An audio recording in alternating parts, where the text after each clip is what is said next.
On behalf of GBS Energy Private Limited and on my personal behalf, I welcome you all in this webinar on application of artificial intelligence and human field factors in engineering sector for Atmanirbhar Bharat beyond boundaries, challenges, opportunities and roadmap. कुरुत्वं कल्याणम् आरोग्यं धनसम्पदः शुभं कुरुत्वं कल्याणम् आरोग्यं धनसम्पदः शत्रुबुद्धिविनाशाय दीपज्योतिर्नमोऽस्तुते दीपज्योतिर्नमोऽस्तुते शुभं कुरुत्वं A warm welcome to everyone for this online AI seminar. To start the program, we will request Mr. Amitavo Ghosh to deliver the inaugural address on behalf of the organizer. Mr. Amitavo Ghosh is Chairman, GBS Energy Pvt Limited, ex-Vice President BTS, ex-Senior Vice President Texmaco, ex-President Om Metal, ex-Executive Director Titagar Wagon, and ex-Managing Director IITN General Services Limited. Over to Mr. Ghosh. Thank you, Arnab. Am I audible? Yeah, you are fully audible. Yeah. Good day, everyone, to all of you, to all dignitaries, panelists, speakers, attendees, and participants in this program of online AI seminar. On behalf of GBS Energy Pvt Limited and in association with Team IIT and acclaimed industry experts and professionals, we welcome you all. As Arnab has said, that we have already done 14 seminars in last 6 years since 2019 on various subjects: power, steel, engineering, material handling, project management and execution, safety, and finally AI. We'll continue our efforts and initiatives for betterment of engineering sectors for people and society at large. Now, seminar subject is applications of artificial intelligence and human field factors in engineering sectors for Atmanirbhar Bharat beyond boundaries. This subject, you will appreciate, is quite new and is developing, and to the best of our knowledge, it has not been possibly discussed before in any seminar. Now, we have both AI experts and industry experts, but this subject is concerning combination or a comprehensive approach for both the expertise. Applications for both artificial intelligence and human field factors are required to be combined together. Artificial intelligence, as we all know, is rapidly growing and developing subject, and its end shape is not known to us. It is transforming the world at an unprecedented rate, much like the computer revolution of the 1990s. Its impact is being felt across various industries: healthcare, finance, education, and transportation. I remember way back in 90s, newly installed computer system at Calcutta airport was ransacked by a group of people because they thought computer will destroy employment potential. Similar view is also there presently for AI. But we strongly feel technology never destroy. They create new and new opportunities, just like it happened in IT sector. Whenever a new technology arrives, society first reacts with curiosity, then fear, and finally acceptance and growth. Computers created new industries, new skill, and new employment opportunities. Today, artificial intelligence is in a similar turning point. From 90s onwards, engineering talent shifted to IT sector and excellent growth happened. But a reverse situation happened in core engineering sectors. Quality of people have taken a downward trend. Now we come to the next point. We all know that AI work on data bank. However, unlike legal, medical, and other sectors, engineering sectors are not having suitable data bank and digital platform with engineering case studies. In legal sector, all court cases are recorded very nicely and referred from time to time for ongoing work as per requirement. So is the case in medical sector. Engineering sector, we move forward with little or no record of case studies of the past. A digital platform for engineering case studies can be a valuable resource for knowledge sharing, safety enhancement, and cost optimization. By leveraging artificial intelligence, this platform can analyze data from various case studies, providing insights and recommendations for improved decision making. Therefore, aforesaid work should be initiated immediately and done to create data bank in engineering sectors based on inputs from acclaimed industry experts and professionals. AI can use and utilize data bank for suitable applications for overall safety and cost effectiveness and make our lives easier. Digital platform and data bank contribution form with relevant details can may be taken from industry experts, particularly senior citizen technocrats and professionals. Team IIT and acclaimed industry experts and professionals will be in a position to take it forward. Thereby, we will move towards zero importation of supplies and services towards Atmanirbhar Bharat. Now, we can have these applications of AI with collaboration between three age groups. First generation is group 1, 60 plus, like our senior citizen, industry experts and professionals with years of experience, maybe even without digital support. Second generation is group 2, 25 to 30 to 60. This we call working class society key core sector, who are the main producer of work connected to industry. Third generation is group 3, 15 to 30, who are the creator of AI, young innovative group closely connected to institutions. So first generation with huge data bank and human field factors, and third generation with innovative knowledge of artificial intelligence can work together for benefits of second generation, who can use this human-centric AI for betterment in industry and society at large with safety and cost effectiveness. Now, I'll give you some examples of work. Maybe one is project status report. We can have AI generated project status report on regular basis and corrective measures to ensure planned schedule. And report will be transparent and same at all levels, from chairman to chaprasi. Presently, we have for different level, different status report, as we have seen. Similar to maybe income tax system where it is faceless and paperless. Another is overall safety of work. Safety against accident and disaster, even in case of human error. That can be done through use of AI. And also safety in all relevant areas, engineering, execution, and financial. And thirdly, of course, in other suitable areas of application. Now we have seminar presentation in three parts. Part A is from our side organizers, part B from industry experts, and part C from AI experts, particularly from IIT Kharagpur and others. This will be followed by interactive session. Our team members, Mr. Arunava Dattagupta, Mr. Saroj Kant Singh, Amal Sengupta, Somnath Bhattacharya will talk on the subject.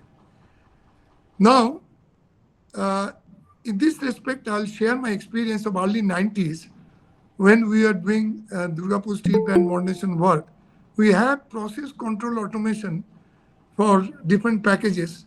I'll tell you about raw material and handling complex package. We did work, Siemens India and Siemens Germany, we worked together at Erlangen, Germany. And there we came across a very young group of software developers who did the software programming. I think similar situation is here. We have two groups. One group is very young group, digital group of AI experts, and another group is engineering group with huge experience and human field factors. So human field factors involve safety, ethics, risk, human lives, judgment, intuition, and experience. Therefore, we feel future is AI with human, not AI versus human. The work is required to be done together, jointly, maybe on consortium basis. Industry academia relationship can be effectively utilized for suitable implementation. AI experts of IIT and other technical institutions can work together with acclaimed industry experts for innovative solutions in engineering sectors. Senior citizens and Team IIT can work together. Senior citizens or technocrats in this process will be greatly utilized for growth of country for self-sufficiency, particularly in view of the fact that a major portion of senior technocrats is not having opportunities to be engaged in professional or any suitable work after retirement. So they are retired but not tired. So they will support people working in main group, and they will not encroach and share their work. So with this new concept, therefore we will have a comprehensive solution for all ages of people in engineering sector. Finally, India should present a unique human-centric AI model to the world that reflects the spirit of made in India, made for the world, through all-round development, including many suitable startups. I welcome again to all my speakers, panelists, and attendees towards a very successful seminar program. Good And this afternoon, program will everyone. be recorded and will be Today suitably I will uploaded be talking in to YouTube. Professor Thank you very much. at So Saurabh, thanks, Mr. Ghosh, uh, for your very informative introduction and lecture. Now I request Mr. Arunabh Dattagupta to continue the part of his inauguration program. Mr. Dattagupta, please. Sir, I think Mr. Sumit Bharat is and he wants to say. Yeah, Saroj, you want to say something? I think somebody has raised a hand, Sumitro Bharat. Ha. Anything? Just 1 minute, Mr. Dattagupta. Somebody has raised his hand. So anything you want to ask or comment, please do that. who is commenting? Mr. Okay. Sumitro Bharat. No, that is okay. Okay. I think Arunabh, Arunabh, Mr. please start your Dattagupta, please continue. deliberation. Thank you. Thank you. Good Okay. afternoon. 1 second.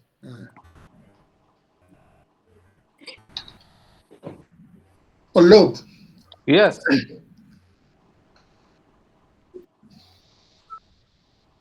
good afternoon. I will briefly discuss about the various aspects to be discussed today, starting with objectives. Here, discuss AI applications in engineering sectors, explore the current state of AI adoption in various engineering fields such as manufacturing, healthcare, transportation, and energy. Understand human field factors in AI. Examine the importance of human-oriented design and emotional intelligence in AI systems, ensuring they are intuitive, user-friendly, and empathetic. Atmanirbhar Bharat focus highlight opportunities and challenges for India to become self-reliant in AI development and deployment, leveraging its vast talent pool and diverse market. Beyond boundaries, discuss global collaborations, standards, and best practices in AI development, ensuring India's AI initiatives are globally competitive and aligned with international standards. Challenges and opportunities. Identify key hurdles and opportunities in implementing AI in engineering sectors, including data quality, talent availability, regulatory frameworks, and societal impact. Roadmap for success. Develop strategic plan for India's engineering sectors to harness AI's potential, addressing challenges and capitalizing on opportunities. What are the challenges? Uh, Integration complexity, integrating AI with existing systems and human workflows. Data quality and availability, ensuring high quality diverse data for AI training, human AI collaboration, designing systems for effective human AI collaboration, explainability and transparency, ensuring AI decisions are transparent and explainable, ethics and bias, addressing AI ethics and bias concerns, opportunities, increased efficiency, AI powered automation and process optimization. Second is improved decision making, AI driven insights, and human judgment. Enhanced customer experience, AI powered personalization, and human empathy. New product development, AI driven innovation, and human creativity. Competitive advantages, organizations that effectively integrate AI and human factors. The roadmap, short term 2025 to 2030, develop and deploy AI powered solutions in specific engineering sectors. Midterm 2030 to 2040, integrate AI with human centered design and emotional intelligence. And long term to 2040 to 2050, achieve seamless human AI collaboration and develop AI systems that understand human emotions. Human feel factors,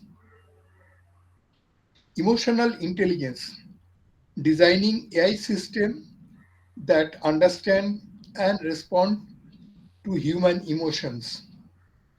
User centered design, creating AI powered systems that prioritize human needs. Empathy and trust, building trust between humans and AI systems. By addressing challenges and leveraging opportunities, we can create a future where AI and human collaboration drives innovation and progress in engineering sectors. Pallab, next one.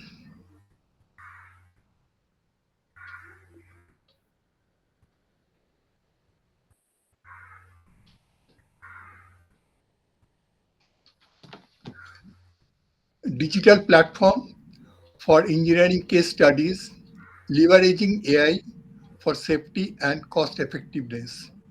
Overview. A digital platform for engineering case studies can be a valuable resource for knowledge sharing, safety enhancement, and cost optimization. By leveraging artificial intelligence, this platform can analyze data from various case studies, providing insights and recommendations for improved decision making. Next, case study repository. Pallab, can you enlarge it? A comprehensive repository of engineering case studies, including data on safety incidents, cost overruns, and project outcomes. AI powered analysis, AI algorithms can analyze the case study data to identify patterns, trends, and best practices. Safety risk assessment. The platform can assess safety risk based on historical data and provide recommendations for mitigation. Cost optimization. AI can analyze cost data from case studies and provide insights on cost effective solutions. Decision support system. The platform can serve as a decision support system for engineers and project managers, enabling them to make informed decisions. Next, benefits. Improve safety by analyzing case study data. The platform can help identify potential safety risks and provide recommendations for mitigation. Cost savings. AI powered analysis can help optimize cost by identifying cost effective solutions and best practices. Knowledge sharing. The platform can facilitate knowledge sharing among engineers and project managers, promoting collaboration and innovation. Data driven decision making. The platform can provide data driven insights, enabling engineers and project managers to make informed decisions.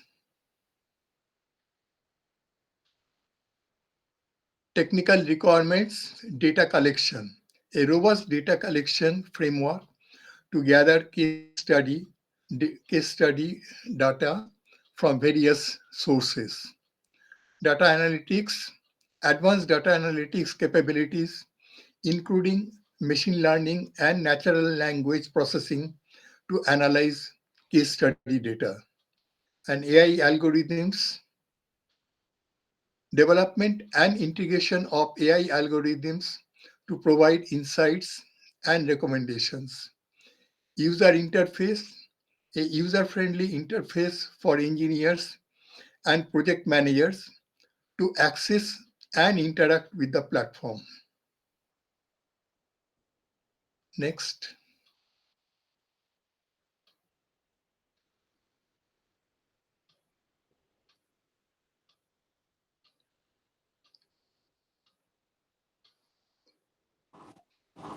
Hello. Over. No, there was Anthony? a age. Another was Age, there. age group একটা আছে তো। Wait, please. Yes. Yes, got it. Application of AI and collaboration between three age groups. The proposed collaboration between three age groups can leverage the strengths of each group, driving innovation and growth. Here is how. Group 1, age 15 to 30, young creators and developers. There is. Hello. Hey. Next. Next slide. Group 2, this working group can benefit from AI adoption, enhancing productivity and efficiency in their professional lives. They can also provide valuable insights on how AI can solve real world problems. And the third group is age 60 plus. Senior citizens can contribute their wealth of knowledge and experience to create a valuable data bank on actual case studies, providing context and insights that can inform AI development. Thank you. Sorry. Benefit of collaboration. Knowledge transfer. Senior citizens can share their experience while, while young developers can provide technical expertise. Practical applications. AI solutions can be developed to address real world challenges faced by Group 2, making their lives easier and more efficient. Social impact. This collaboration can lead to innovative solutions that benefit society as a whole, driving growth and progress. Potential outcomes. AI powered solutions, development of AI powered tools and applications that address specific challenges in various industries. Integrational learning, opportunities for knowledge sharing and skill transfer between different age groups, and economic growth.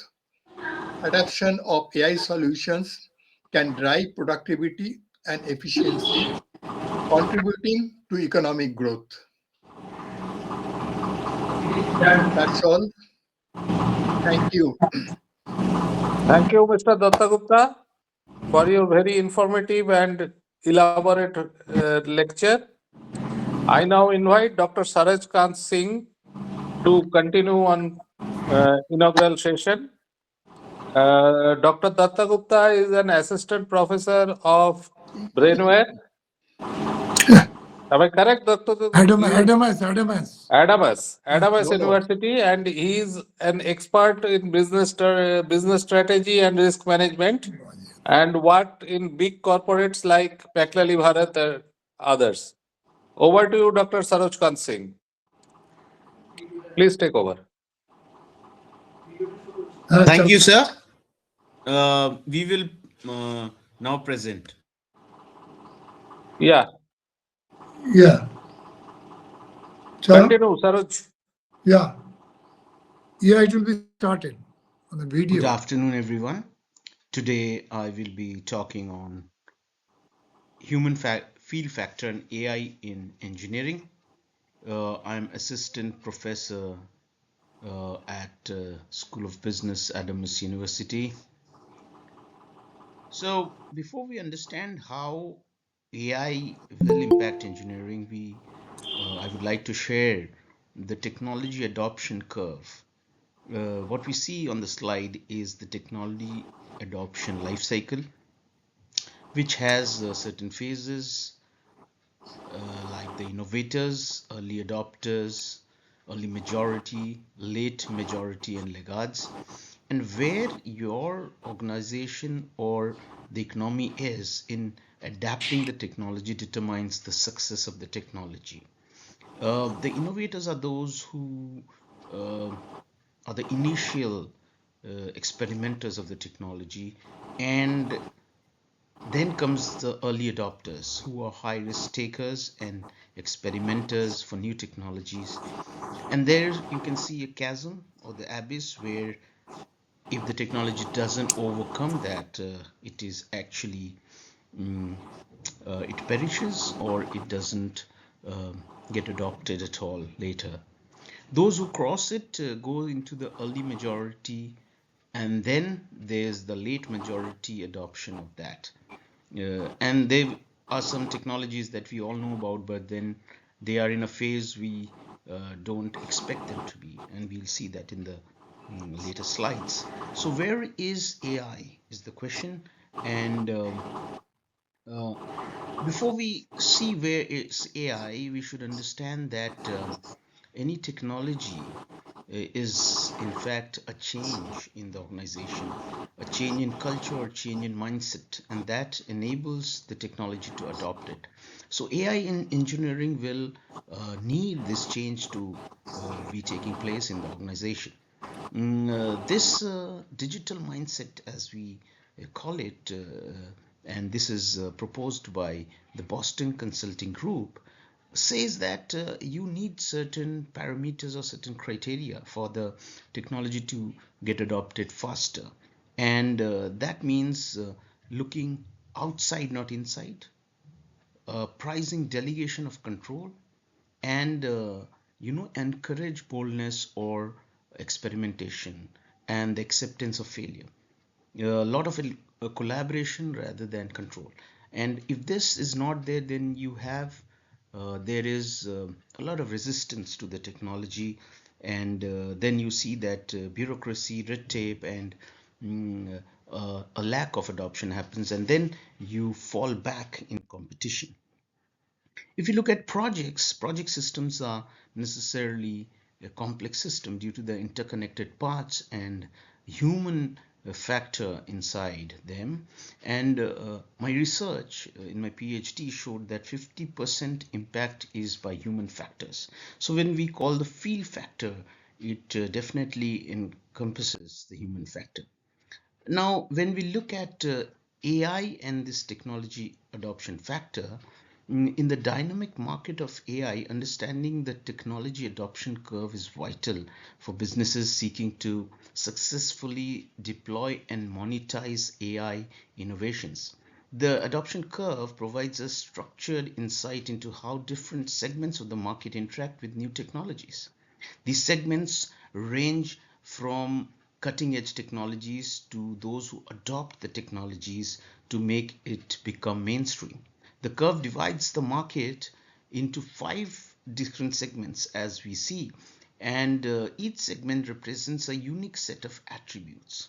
For venturing into the AI domain, we should know where this technology is, and crossing the chasm, as we said, is very critical. Now, if you look at certain technologies that have come, we see that it is very surprising that cars are yet in the early adopters, right? And it is very important that we understand that it has been over a year since ChatGPT 4 was launched, but propelling generate AI into the mainstream has not yet happened. Many organizations still seeing it as a threat or a new thing that they don't know how to accept. And here it is important that we understand about the hype cycle, uh, or for emergent technologies. This is a special kind of feature that happens, which was not there in the early technologies. The hype cycle provides a well-researched list of currently recognized type of technology within a given technology class, which Gartner updates annually. This list can save you much time when figuring out the scope of new technology class and identifying which specific technology within it may be relevant to your organization. For example, in 2023, AI Hype Cycle lists 29 types of AI, which is excellent starting point for shortlisting which ones to explore in more detail. The Hype Cycle predicts when the market expectations for each technology will reach a steady level, and then the plateau, as we see, around 30%. Once it is better understood, which has a implied correlation with the technology adoption rate over time. Predictions are divided into 4 time zones, and one additional label is assigned to each technology that has become obsolete since last reported. The time frames can help you prioritize what order to do your research and much more. When some technologies develop more slowly than initially anticipated, Gen AI has experienced several significant breakthroughs in the last decade, surprisingly even some more leading experts in the field.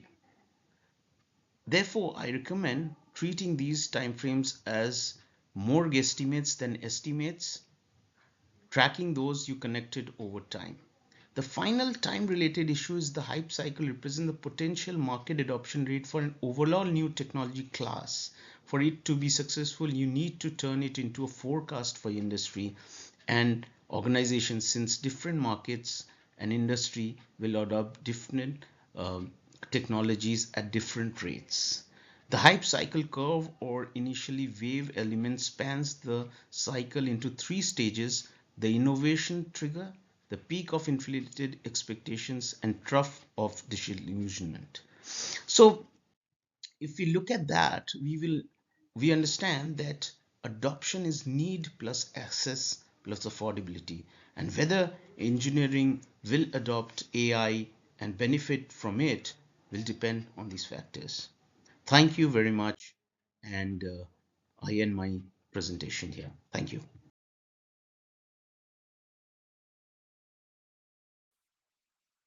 Thank you very much, Saraj.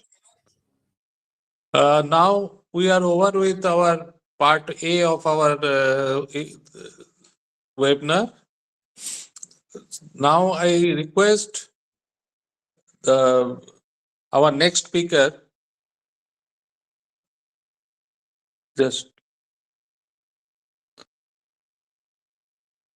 hello.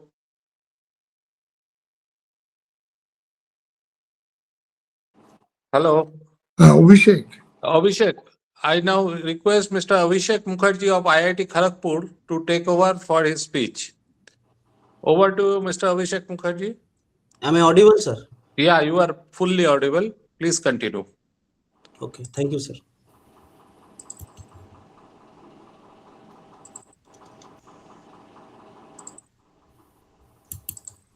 Is it visible, sir? Yes, visible. Yes. Carry on. Okay, thank you, Professor Mandol and Professor Ghosh for giving me the opportunity to talk in this lecture endeavor. So, I am Abhishek Mukherjee. A brief introduction. I am working as a doctoral scholar in IIT Kharagpur under Professor Suryakanta Pal. And today I am going to talk on application of AI in engineering. So, to talk about application of AI in engineering, I am dividing the content into 4 sections. That what is actually AI in a brief, and then where we should apply AI, and if so, then what are the limitations we may face, and what are the future of AI we can think for. Now, let's say what is AI. AI is nothing but a mathematical function which is actually mimicking the human intelligence. Try to mimic. So, human intelligence consists of several phenomena. Mukherjee. Yeah, hello? Hello? Continue, Abhishek.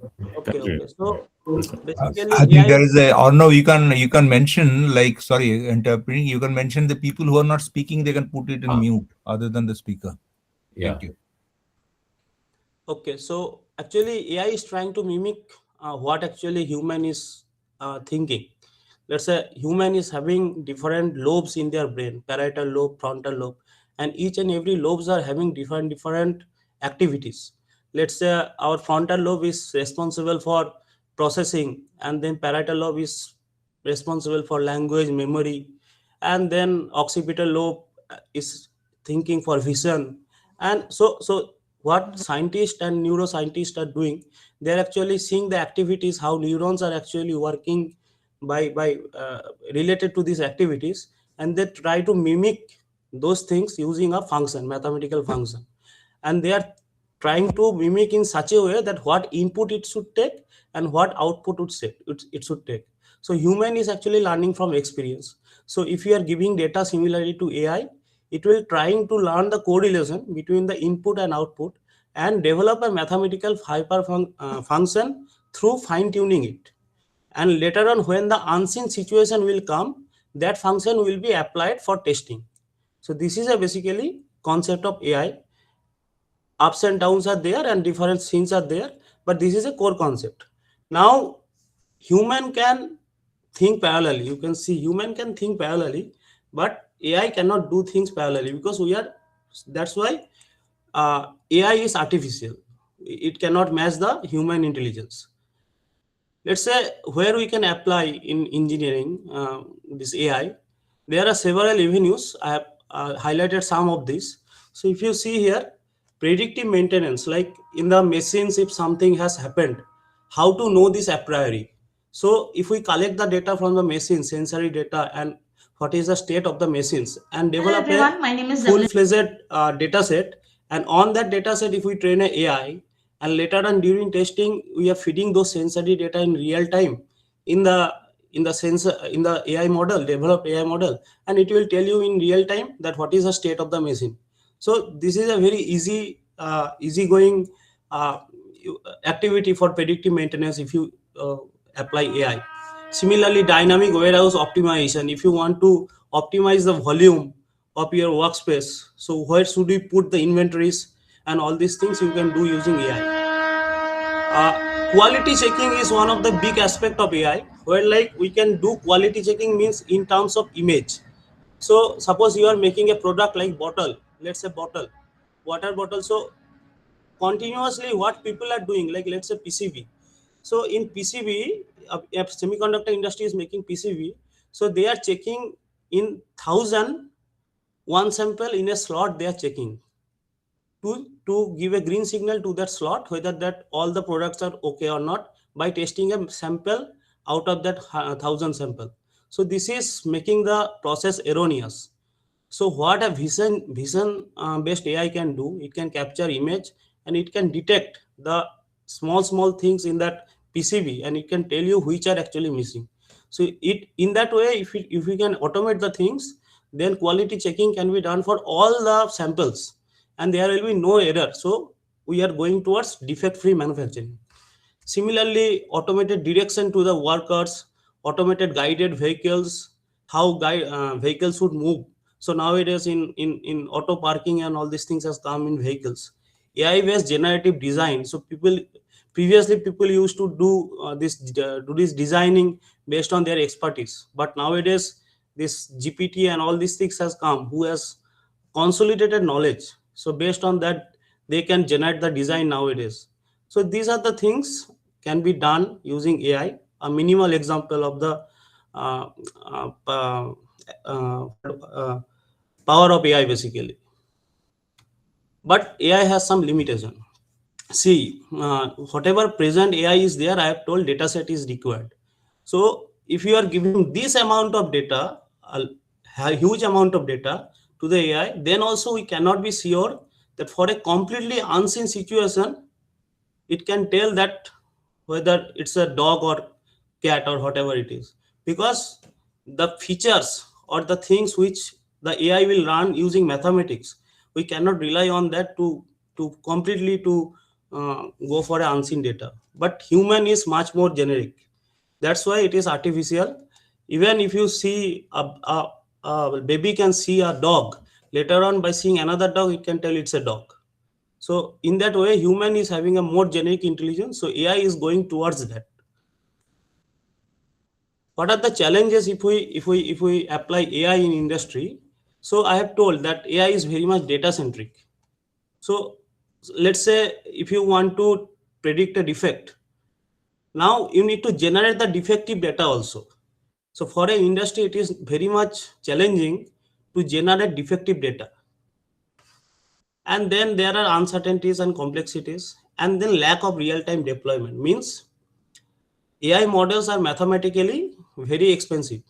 So if you want to run them in the hardware, maybe you need a very high resource sometimes, because these LLMs, large language models and GPTs, they are having billions of parameters and they need very high amount of resources.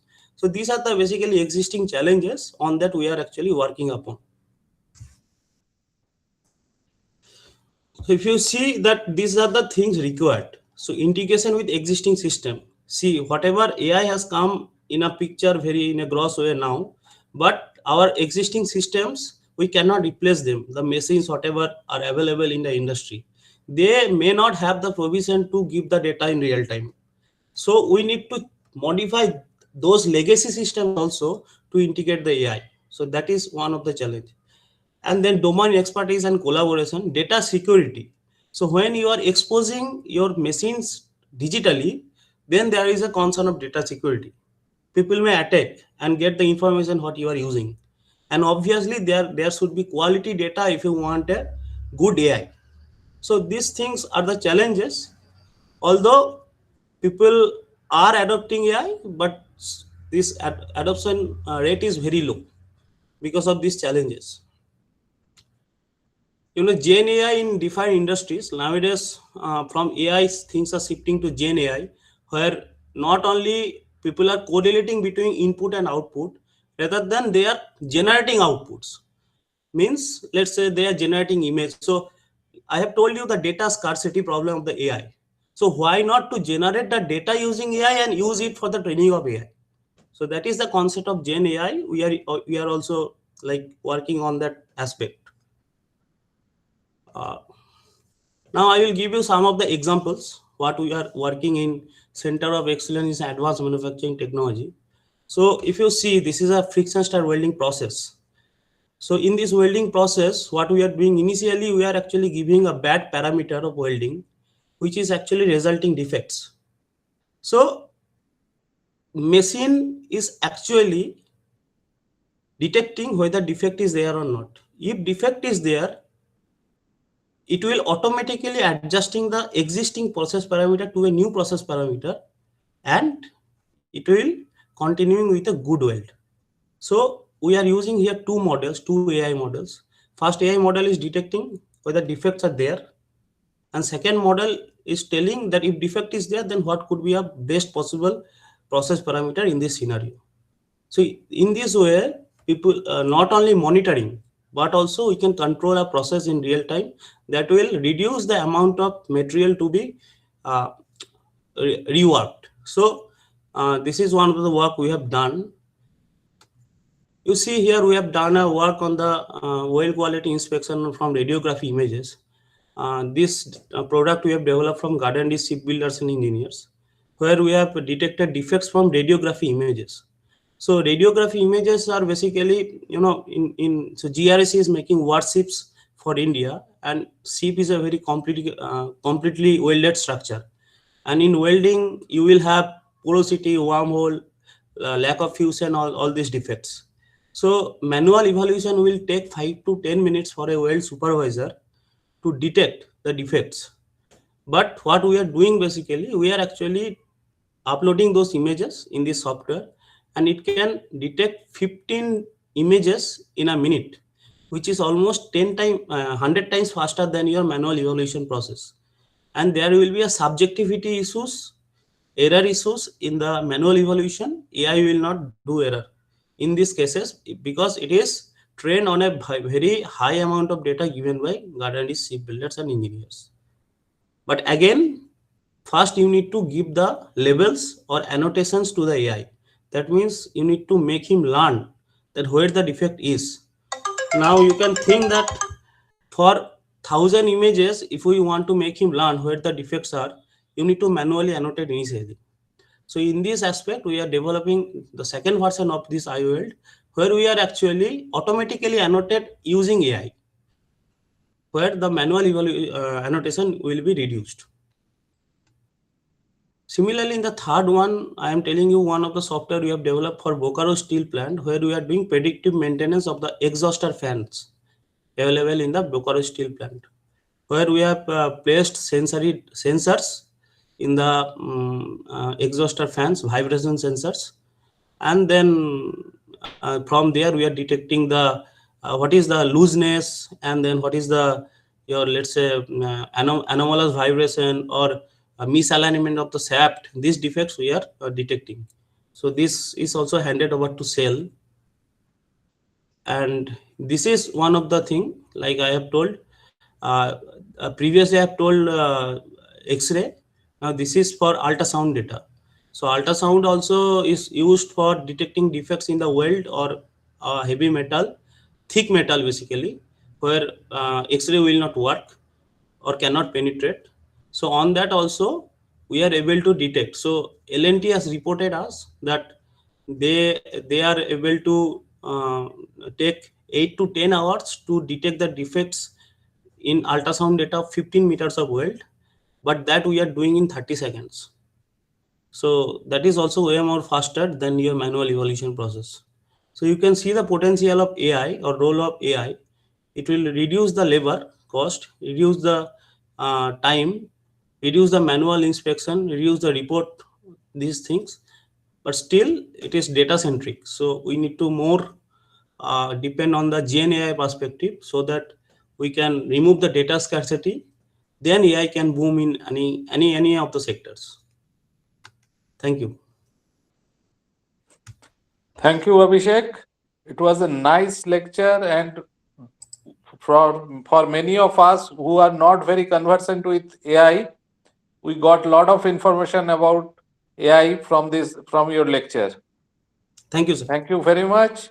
And now I invite from industry Mr. Pranab Mukherjee, who was working as director EIL, and Pranab Mukherjee will give us an information on his lecture from the industry point of view. Over to you, Mr. Pranab Mukherjee. Mr. Mukherjee, are you there? Mute. Or it's muted, I think. Mute. Mr. Mukherjee? Audio.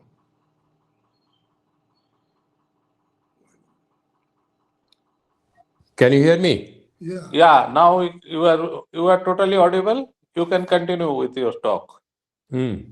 Pallav, where is my presentation? No.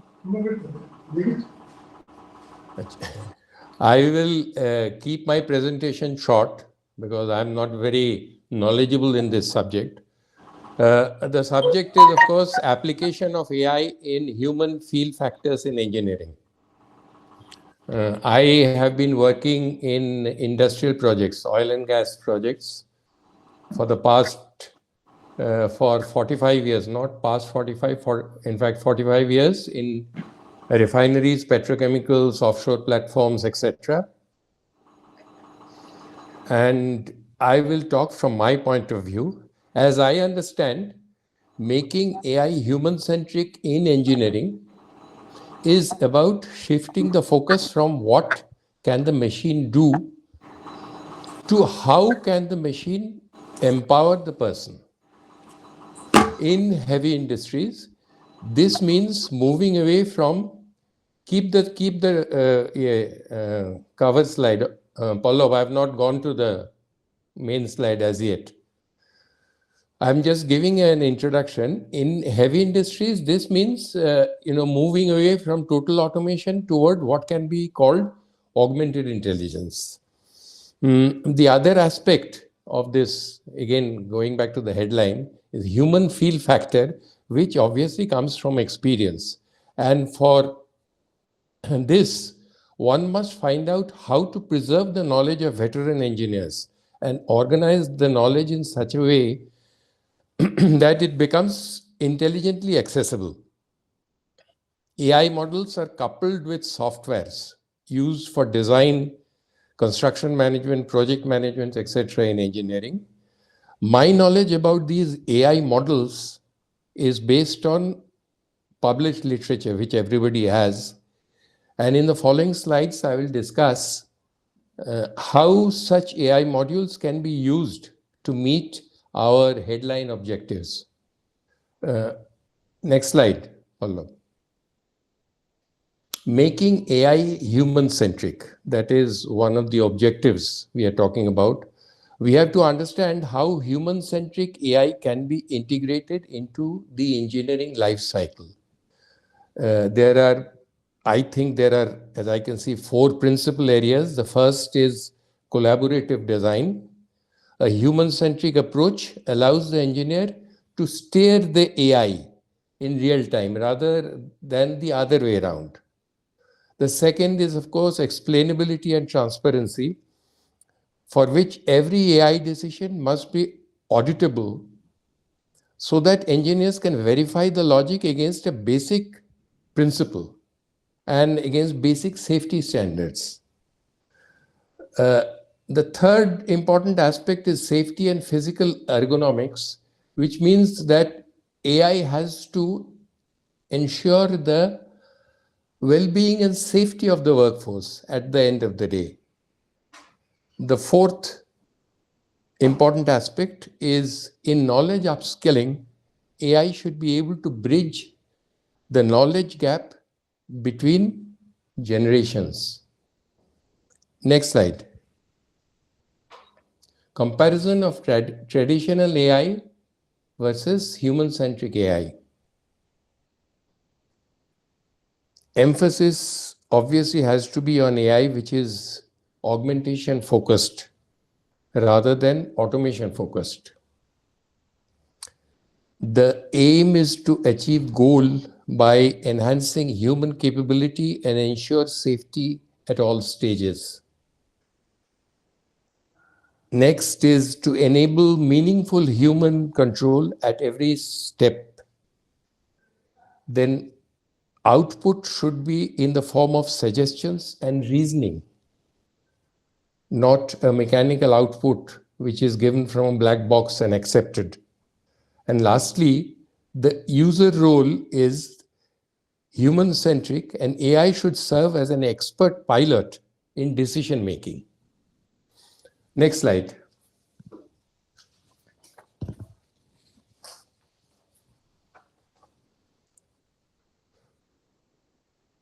Veteran knowledge preservation and retrieval has been talked about, and I feel is a vital aspect of our discussion today. I'm not sure how many of you have read the Economic Times today, it has a very interesting headline. I've never seen a headline like that in Economic Times, and it is absolutely relevant for our presentation. I would, because I get an electronic version, I can't show it here, but it reads, the headline is "Retired, Not Tired. Vets the fresh faces of C-suite. Companies give credence to experience, the judgment that comes with it, as well as the operations know-how that senior executives bring in a complex climate." This is the headline of Economic Times today. So you can imagine how important veteran role is in the present context. Traditional archives are often where data goes to die because data is difficult to access.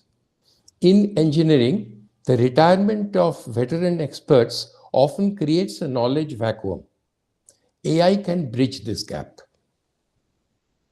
by transforming decades of static project data into old files, from old CAD files, designs, project schedules, project closeout reports, into a living interactive resource. This, I feel, can be done by AI tools like NLP to interview veteran engineers and record whatever they are saying. Then the recorded material can be tagged to enable issue-based ease of search. By issue-based search, I mean instead of using keywords like bridge design, for example, engineers should be able to ask AI-specific questions, ask the AI specific questions like if he has a foundation problem, for example, in a high water table situation, in maybe clay, AI should be able to analyze the content of past reports and find relevant precedents. Next slide. Veteran knowledge application. I have just written the headlines. The two main areas where veteran knowledge can be applied is risk management and maintenance management, and AI should be able to assist in this very effectively. Risk management is one area where veteran knowledge can be very effectively used. Veterans often have a gut feeling about which projects will fail. AI can formalize this gut feeling by training on historical data of projects to predict outcomes from failure signatures of past projects. AI can review new contracts to identify ambiguous clauses that historically led to litigation or cost overruns according to veterans' experience. Schedules can be dynamically adjusted as project progresses based on past slippage data.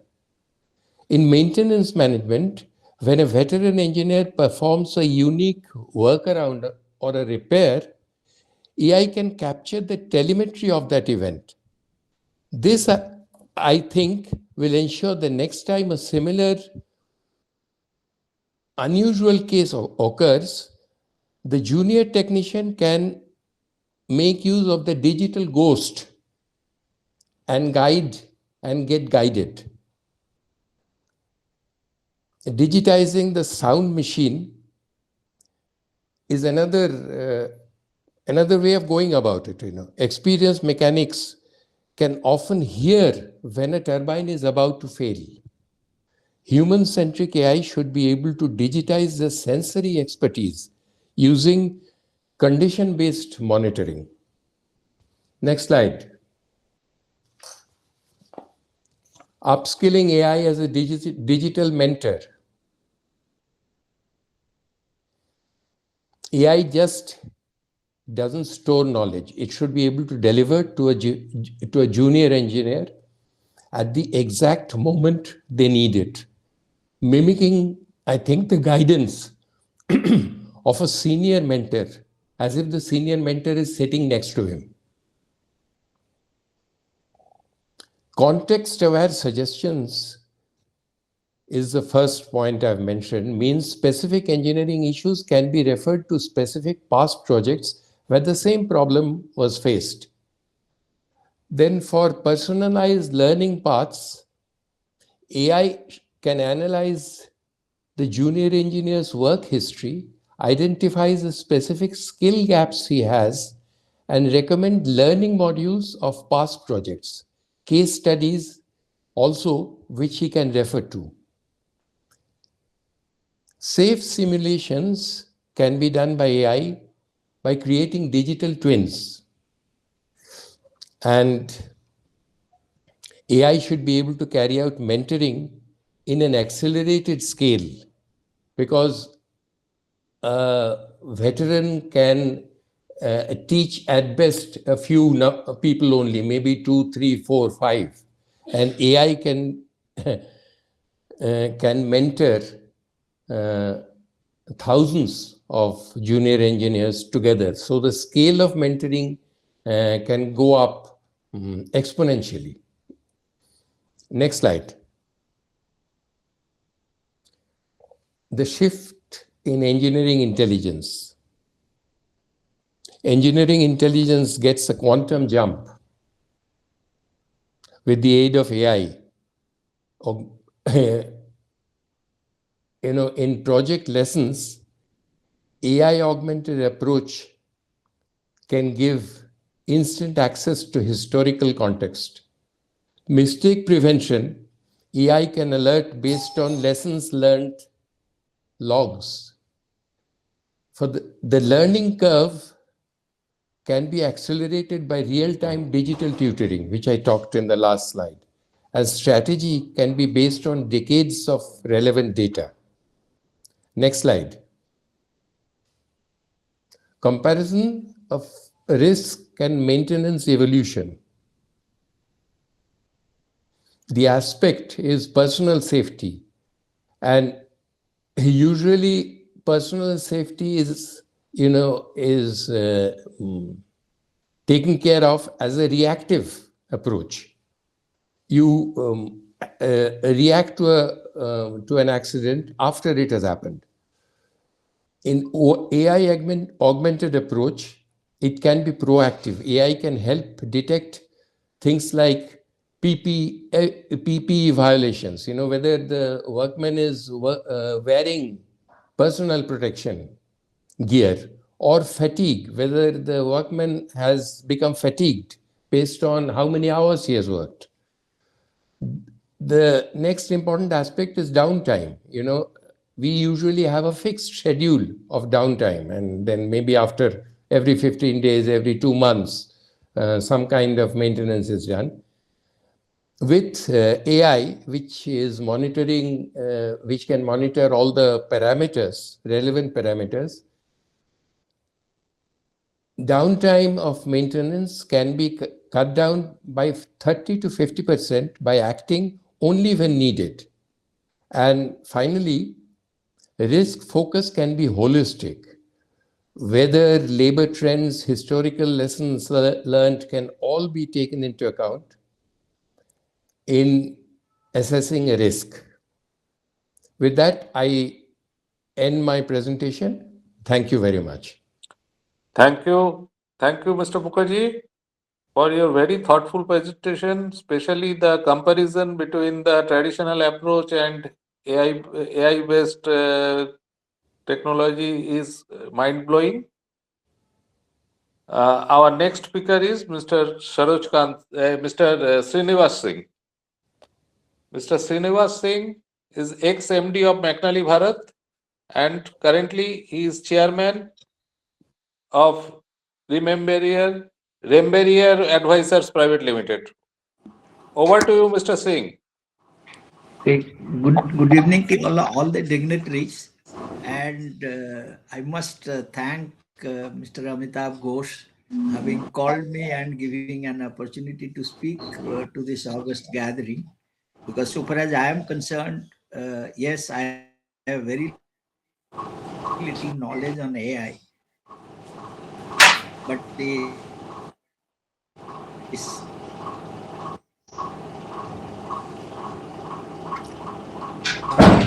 the taking the AI to its peak. So far as I am concerned, and also, I mean, Mr. Pranav Mukherjee, with his vast experience, he has been able to collect his previous experience plus whatever are in the public domain about AI and made a comparison. I'm not going about what could be the advantage, disadvantage, but I would like to, whatever I have understood, and in the manner that today, wherever I am engaged, I find that you see there is always a reservation of the people for something new, which Mr. Amitabh has worked for nearly 60 years. So during this period, I have gone through various phases. To start with, when I started sometimes in 80 to 83, you see, applying computerization only in commercial purpose. I tell you, we had to face about 2 months strike of the clerical staff.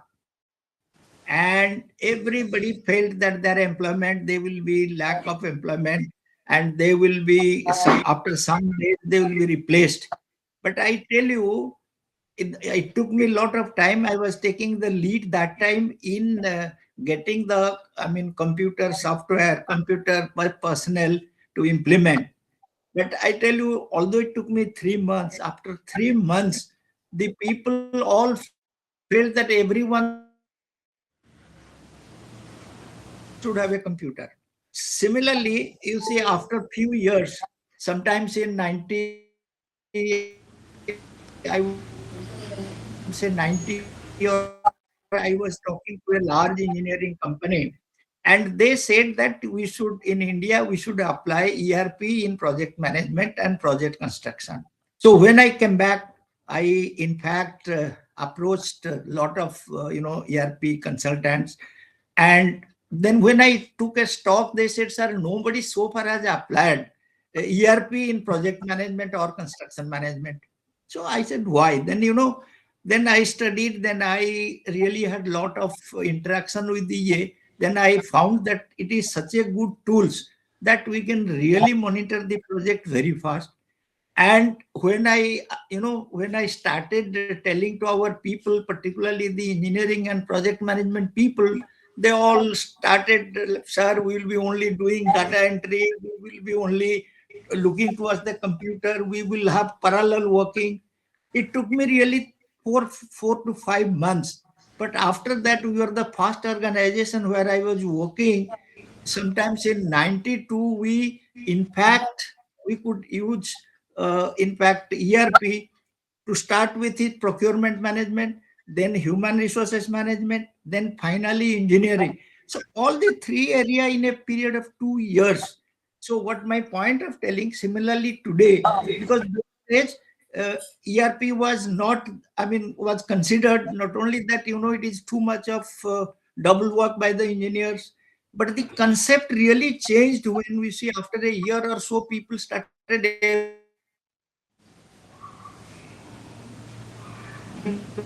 everybody Similarly, this AI today is new.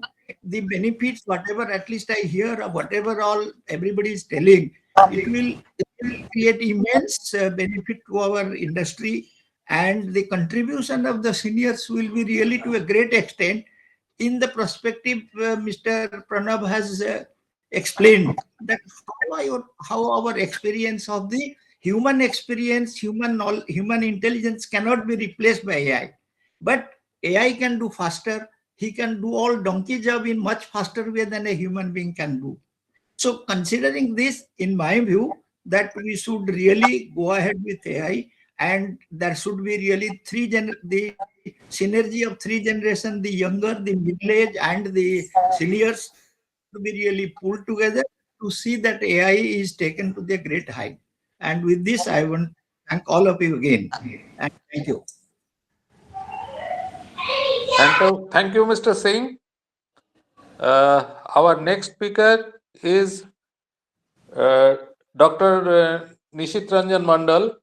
Dr. Mandal is Chair Professor of IIT Guwahati and former Professor and Head, Department of Ocean Engineering and Naval Architecture, IIT Kharagpur. Over to you, Dr. Mandal.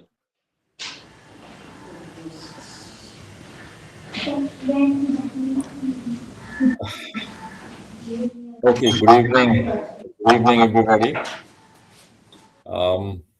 And a great, what to say, appreciation and thanks to the organizers. I would say especially to Amitabh, his unrelenting tempo and motivation to do something, to give back something. Probably people may have seen his New Year's resolution, what he has thought of, right? So these are all follow-ups of that. It's already not only after this resolution, these are falling out, it's already continuing. As you can see, this is the 15th edition of the seminar, solely, I mean, powered by Mr. Amitabh Ghosh. It's that way. So here, well, let me at the outset, let me tell you that I'm not expert in AI. I am a expert in using its outcome. It's that way. Benefiting from AI, whatever, like the our great scholar Abhishek Mukherjee, I think so. Yeah, Abhishek has presented. I was uh, I was fortunate enough to be with him in one of the projects that was done in GRC Limited for well defect, uh, that AI-enabled well defect detection. So there we can see that how this AI can help. So those people are the people who are driving it forward. Uh, and as he has very rightly mentioned, and as we also understand now, that for me, AI to be used as a tool for decision making, essentially decision making. That decision could be, well, in terms of designing some component. The decision could be in terms of some maintenance of the component, or a decision can be, well, in its operational mode, whatever, for decision making. Because as we have said, that it's an artificial intelligence, and as Abhishek, through his pictorial presentation, he has shown that even a small child who has seen a dog, he can immediately recognize by the picture of another dog. But AI will have to have that huge data set within it, has to be trained. The AI platform needs to be trained by huge data set. If it doesn't come, if it is not there, then you cannot detect that. Like we faced in GRAC, we faced that if there is a crack in a weldment, crack was not getting detected through our AI protocol, what Abhishek and his team they developed. Why it was not getting detected? Because, well, crack data was not available. Because the data what we were using were the data given to us by GRC quality control section. They have huge collection of those digital X-rays in their hard disk, so that they shared with us for developing the for training the AI platform. Now there are hardly any crack data because it's quite obvious that the welders who are doing welding for in shipyard, they will not be that bad that there will be a lot of data of crack. So that is the problem. Crack data is not there, so it's not detecting. That AI module cannot detect a crack. Whereas other things, undercut, lack of deposition, all those things are possible. But again, we saw a difficulty in detecting undercut. I mean, those who are familiar with all this weld defect terminology, undercut often similar to that of lack of deposition on the top reinforcement. Proper deposition, proper metal weld metal flow hasn't taken place. So that has resulted in that defect of undercut. So to differentiate between undercut and lack of deposition and top reinforcement, again, it's a difficult task for for an artificial intelligence system. So we should not. I mean, that is what it is, a data-driven. It's a very much data-centric, as has been mentioned. Um, so what now people are trying to do is that Gen AI generate data for the AI to make it more eligible to act as a decision support system for the human being who will be using it. So that is one thing. But another very important aspect Mr. Pranab Mukherjee has hit upon, that is that it not necessarily it is to be just a mechanical system of data centric, but has to be human centric also. Has to be human centric also. So these are the issues, because thereby we can see, because often I mean, that example has been given by many, that when the computers come, even I have found in my father's office, I mean, he used to repent in his latest years that the computers came. Unfortunately, the people never allowed to open the packs, and by the time things were opened, he almost came to the stage of retirement, and didn't get the opportunity to interact with so-called computer and learn it, because people were afraid, thinking that, oh, computer has come means it will take up all the jobs of all the people in the office. Similarly, today also, people are thinking, oh, artificial intelligence is there. So the actual intelligence is as if it's not needed. Absolutely wrong. Without the actual human intelligence, artificial intelligence doesn't stand anywhere, so to say. It may appear. Only thing, you trade with your intelligence, he can process very fast, definitely, in a given situation. But as that picture has been shown by Abhishek, the dog, a child, he has seen once, he will remember. Bring any other dog, he can say that it's a dog. So the processing time is also, capturing and processing is very fast. So that way, it is not to be mistaken that AI will take over everything, and but, so to say, it will do, and will simply relax. No, it will be helping in our goal. It will be another tool, simple as that. Like, for example, scale, set square, T square used to be tools for drawing. Now the tools for drawing are AutoCAD, Autodesk, and whatnot, all kinds of drafting softwares. So another tool, AI, to help us. So obviously, the crucial part as of now, what I think is, apart from data security, data quality, all those things are definitely there, but the very issue of data, availability of data, which has been rightly pointed out by many speakers, that this data uh, will be, I mean, well, like Mr. Ghosh Amitabha has mentioned in his initial inaugural speech, that as you know, in judiciary, in medical, all those there, they have some system of capturing the data of different case studies, etc. It is there, but in engineering sector, he keeps telling, and as I also feel, that formal archiving of data hasn't happened. It is not there. So implementing AI in its full form may become a little handicap in this area.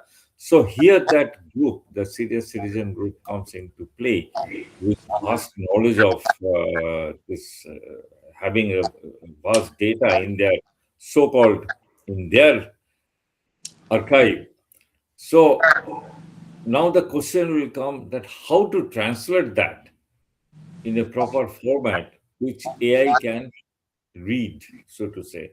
AI can develop his own artificial intelligence, which can be used for our benefit in the long run. So, the firstly, getting the data, getting the right person for the right data in the right format, which can be used. So that is how probably we can take a step forward in our engineering sector for AI to help us in various things, like it has been mentioned just the speaker before me regarding preventive maintenance, risk assessment, all those things. Apart from design and other aspects, these are also very important areas which can be taken up. Thank you very much. I will not take much time. Thank you. Thank you, Dr. Bandal, as usual, for your very attractive speech. It was very informative also. And now I will go back to the AI experts again. And I invite Devalina and Sumana, both from IIT Kharagpur, to start their lecture on AI.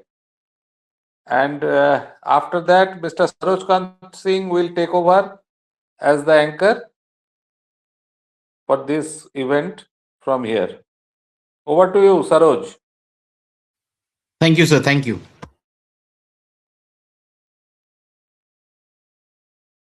Hello everyone, my name is Deblina Kaur and I am a research scholar of IIT Kharagpur and we are going to present transforming manufacturing with AI. In the introduction, as we can say that artificial intelligence is already transforming multiple domains. AI is improving the efficiency, reliability, decision making, modern factories, which generate large amount of data from machines, sensors, production systems. AI helps them to convert into meaningful insights. And instead of replacing humans, AI is working like a support system for engineers, operators, supervisors. And the goal is to create a safer, smarter, and more sustainable manufacturing processes. How AI is reshaping the world?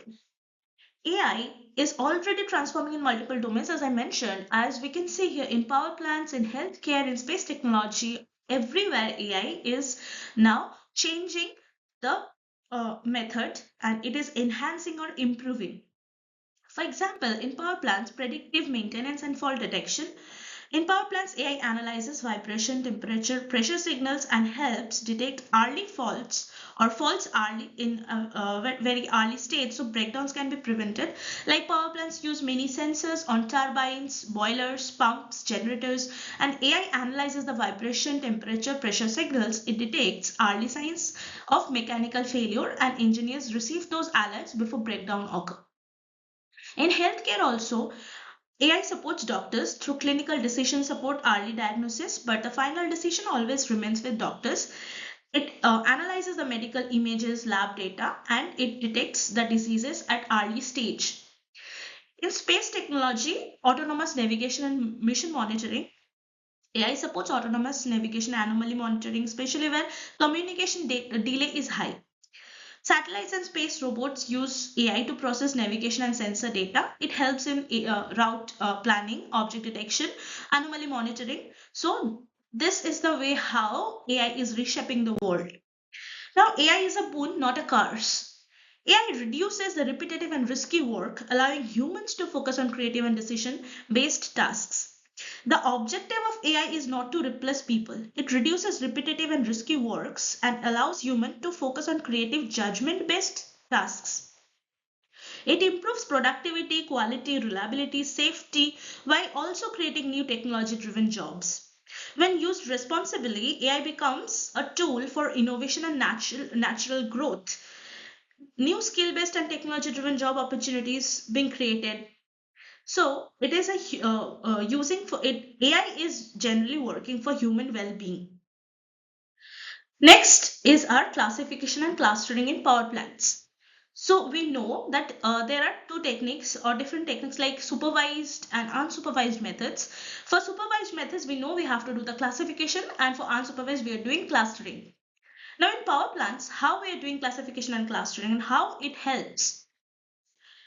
In power plants, we work with data such as vibration, temperature, pressure, motor current and maintenance logs. Classification model like support vector machine, as mentioned here in the algorithm SVM, RF is random forest, logistic regression. Those are the algorithms which help identify the fault condition. And the data used here, vibration signals, temperature and pressure readings, motor current and load patterns, maintenance logs and fault history. And for the work, normal operation, warning, fault or breakdown detection, those can be done by classification. And the unsupervised technique is clustering, is used for detecting abnormal machine behavior, identify early stage failures, support preventive maintenance. And the algorithm we use here, K-means clustering, DB scan, and the data, we can say that clustering algorithms such as those algorithms I mentioned, those group machines with similar wear and degradation behavior, which helps in maintenance planning. The data we use here, similar wear behavior, operating stress pattern, performance degradation trends. Next one is neural networks in manufacturing. Now, why neural network is needed? Industrial data is multidimensional, noisy, time dependent. Neural networks can learn complex hidden relationships and subtle behavior patterns.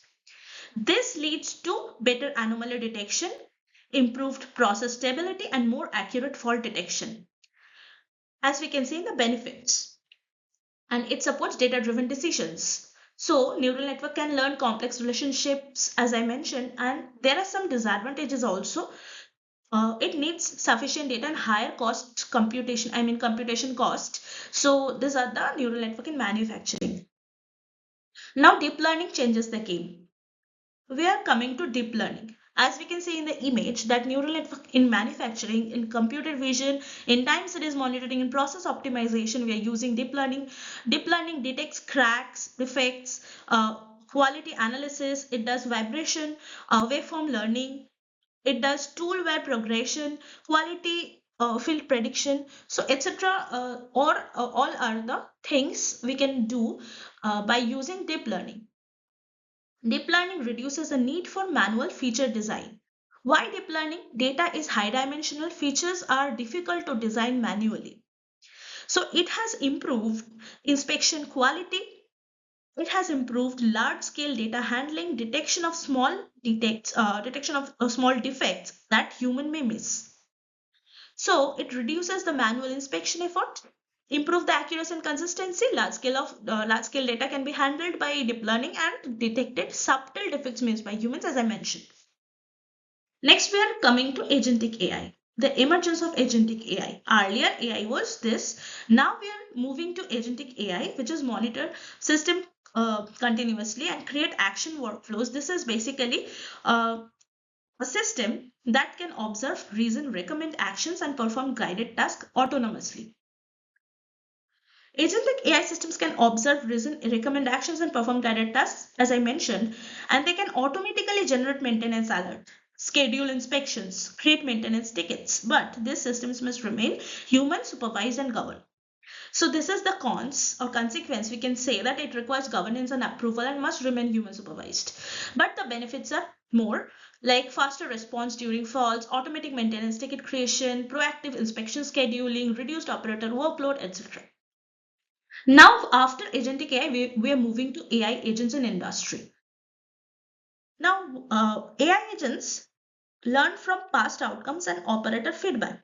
They adapt to changing production conditions and improve decision support.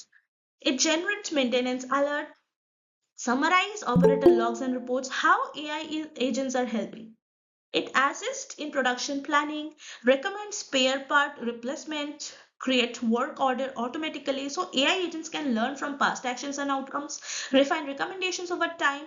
It adapt to new product conditions, improve accuracy using operator feedback. So basically, AI agents, we need them because of increasing plant complexity, high real-time data volume, and the need for faster coordination between the teams. Self-improvement happens under human supervision and approval. Why we need AI agents? Increasing plant complexity, as I mentioned, and high volume of real-time machine data need faster coordination and, of course, support operating during critical situations.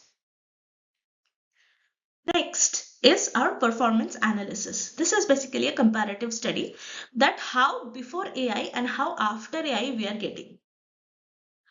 So before AI, maintenance was mostly reactive and manual, as we can see here. That manual inspection, reactive maintenance, limited monitoring, higher downtime and cost. So these are the before AI. And after AI, what we are getting is systems becomes predictive, reliable and safer.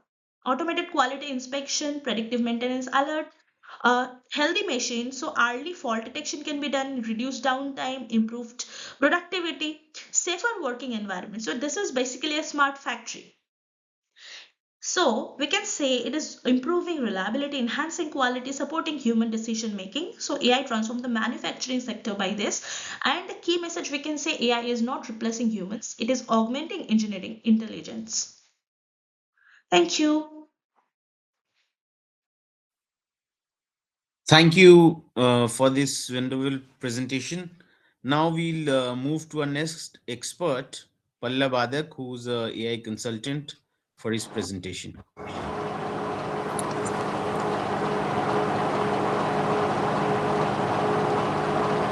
Good afternoon, everyone. I am Palla Vadak, and thank you for giving me this opportunity.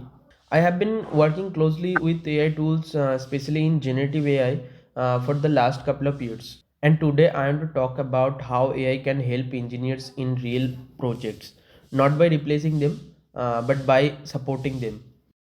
Whenever we hear the word AI, many thoughts come to mind. Some people think AI will automate everything. Some people worry about AI will replace their jobs. And still some people believe AI is only useful for coding and calculations. These thoughts are very common. But this assumption miss the most valuable role of AI, and that the real role is not replacement, it is support. Let me share a quick overview. In many real projects I have seen, very skilled people spend a lot of time not on the main work, but everything around it. Like understanding unclear requirements, explaining technical discussion to non-technical team, rewriting documents again and again, checking situations that could have been thoughts about earlier. The knowledge and skills were already there. What was missing was support. Support for thinking clearly and communicating better. And that is where AI quietly changed the game. Now let's understand two important words, automation and augmentation. Automation means replacing a task, and augmentation means helping a human do the task better. Automation works very well when systems are fixed and predictable. But the real engineering work is not always predictable. There are changes, risks, safety issues, and responsibility. That's why engineering needs augmentation more than pure automation. Okay, let me share a quick overview of how AI tools can support engineers in four powerful ways. The number one is exploring scenarios early. AI tools like ChatGPT can help engineers think through different situations. For example, what if this value changes? What problems might come later? What should we be careful about? AI doesn't replace calculation or simulations. It helps engineers ask better questions before taking the big decisions.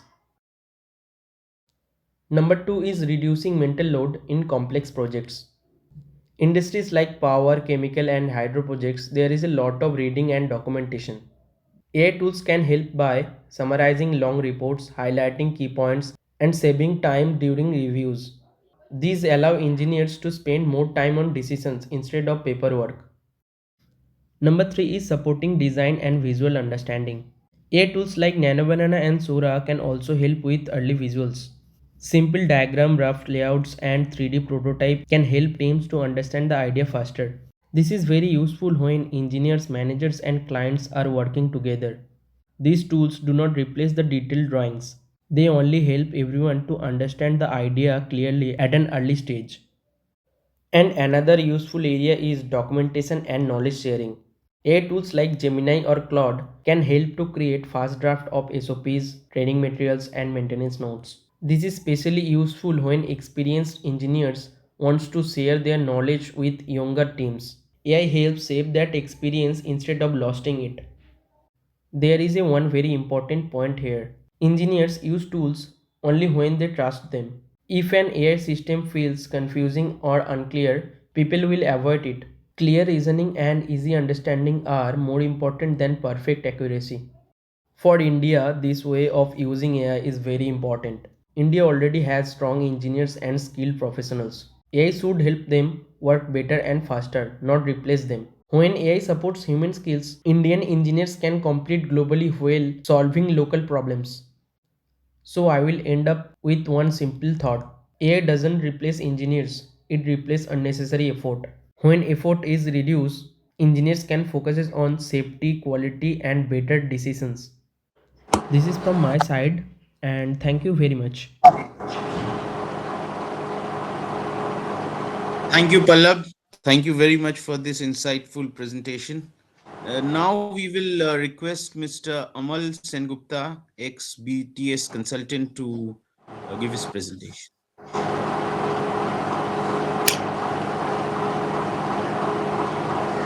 No, before that, just hold on. Hold on. Am I audible?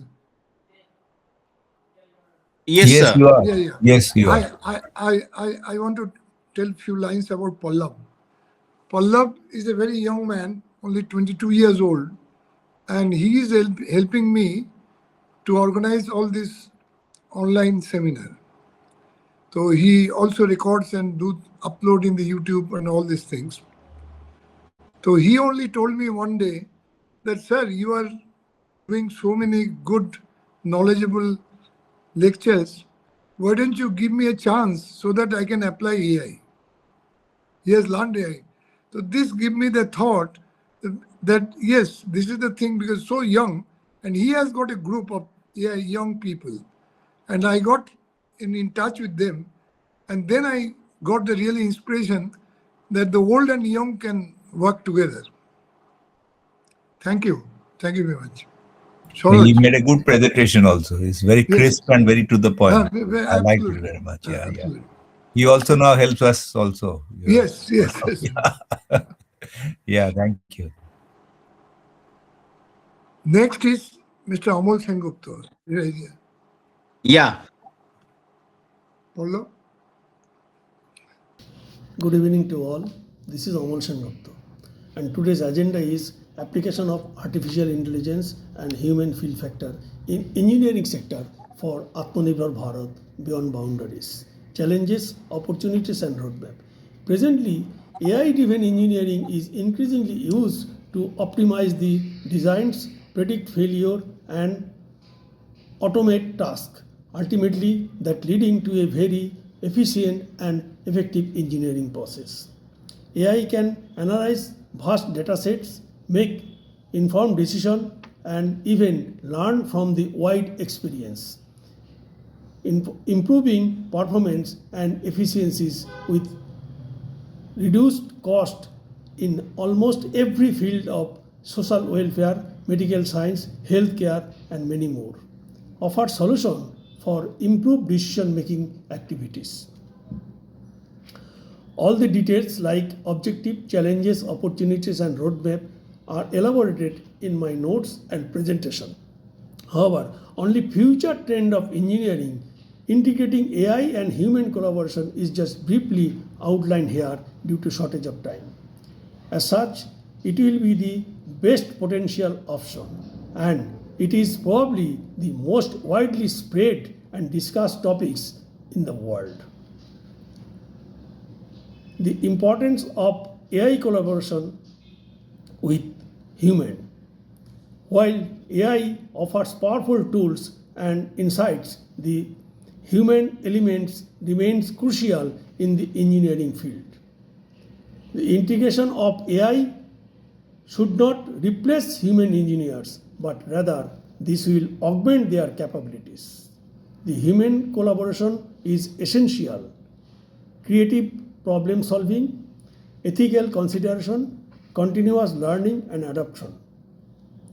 Benefits, potential and outcome of human collaboration are knowledge transfer, practical application, social impact, AI-powered solution, intergenerational learning and economic growth. So, future of engineering lies in a harmonious partnership between AI and human expertise. By embracing this collaboration, the engineering community can unlock unprecedented level of productivity and innovation. The key is to focus on upskilling and reskilling the workforce to leverage AI's potential in totality rather than seeing it as a threat.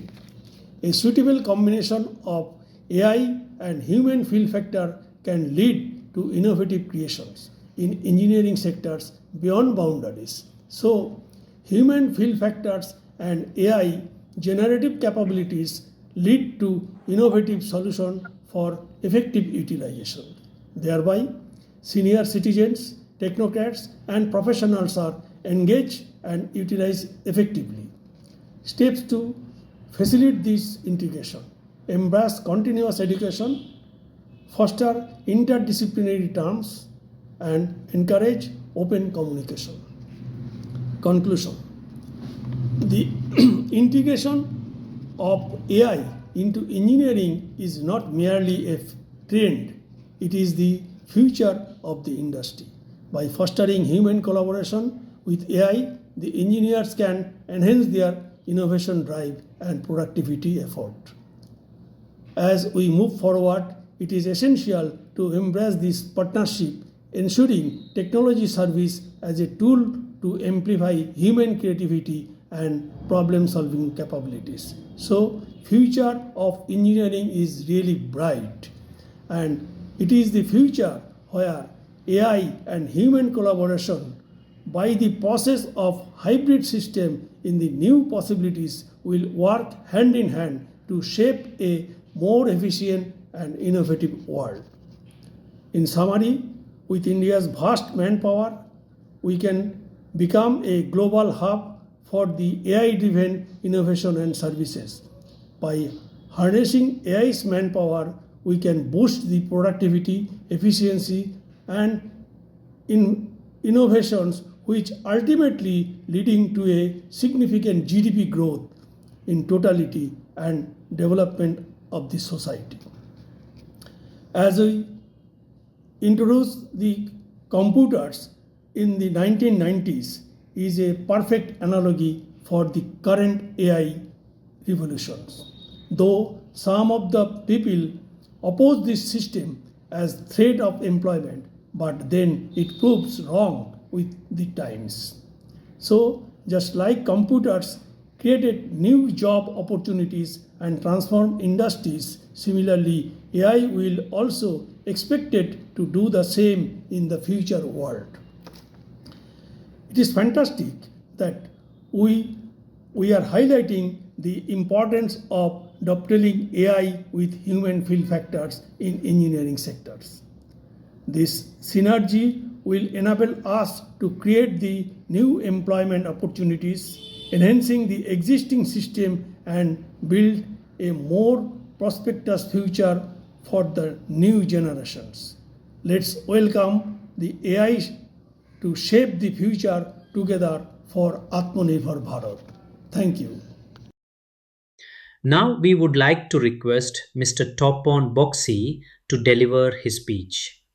Mr. Boxy is an ex-IIT Kharagpur alumnus, a mining consultant based in West Virginia, USA. He is the owner of KST International Business Incorporated. Over to you, Mr. Boxy. Very much for giving me this opportunity to explain application of AI in coal mining industry. Metal mining industry will be different than coal mining, but I'm going to talk about the coal mining industry only. What we used to do as a mining engineer about 20-30 years back was totally manual. Then there came AutoCAD. AutoCAD was doing the job a lot easier, but still we need to improve some more, and where AI is important in that area. How you plan mining in a particular area? We have drill holes probably half a mile, 1 mile apart. Then if you see that there is a possibility of coal reserve, then you shrink the distance within a quarter mile.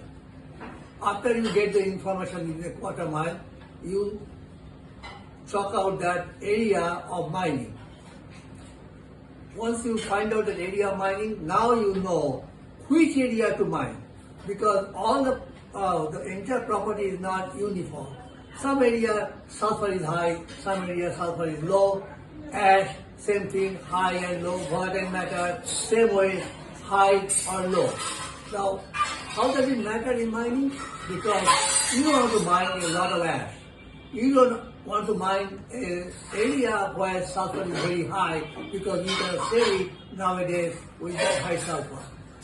Then there is another area is the volatile matter. Volatile matter is important because high volatile matter is used for burning the coal to produce electricity.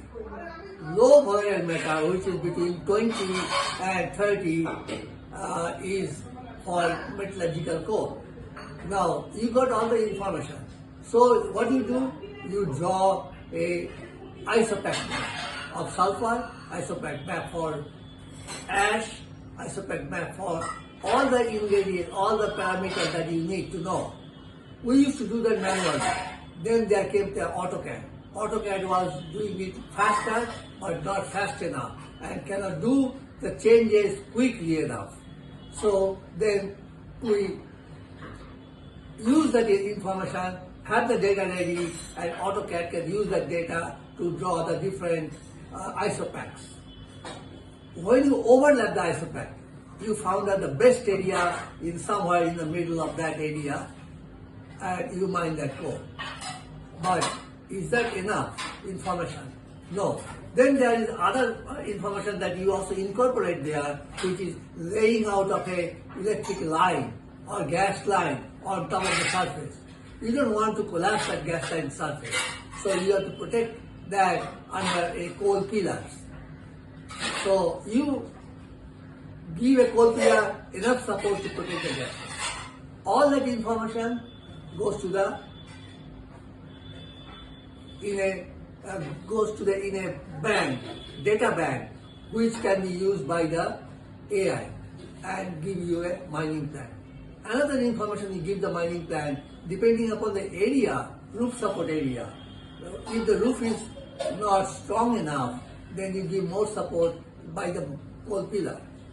So coal pillars are designed most of the time between 60 feet to 80 feet. And number of entries that you drive is between 6 to 8 also.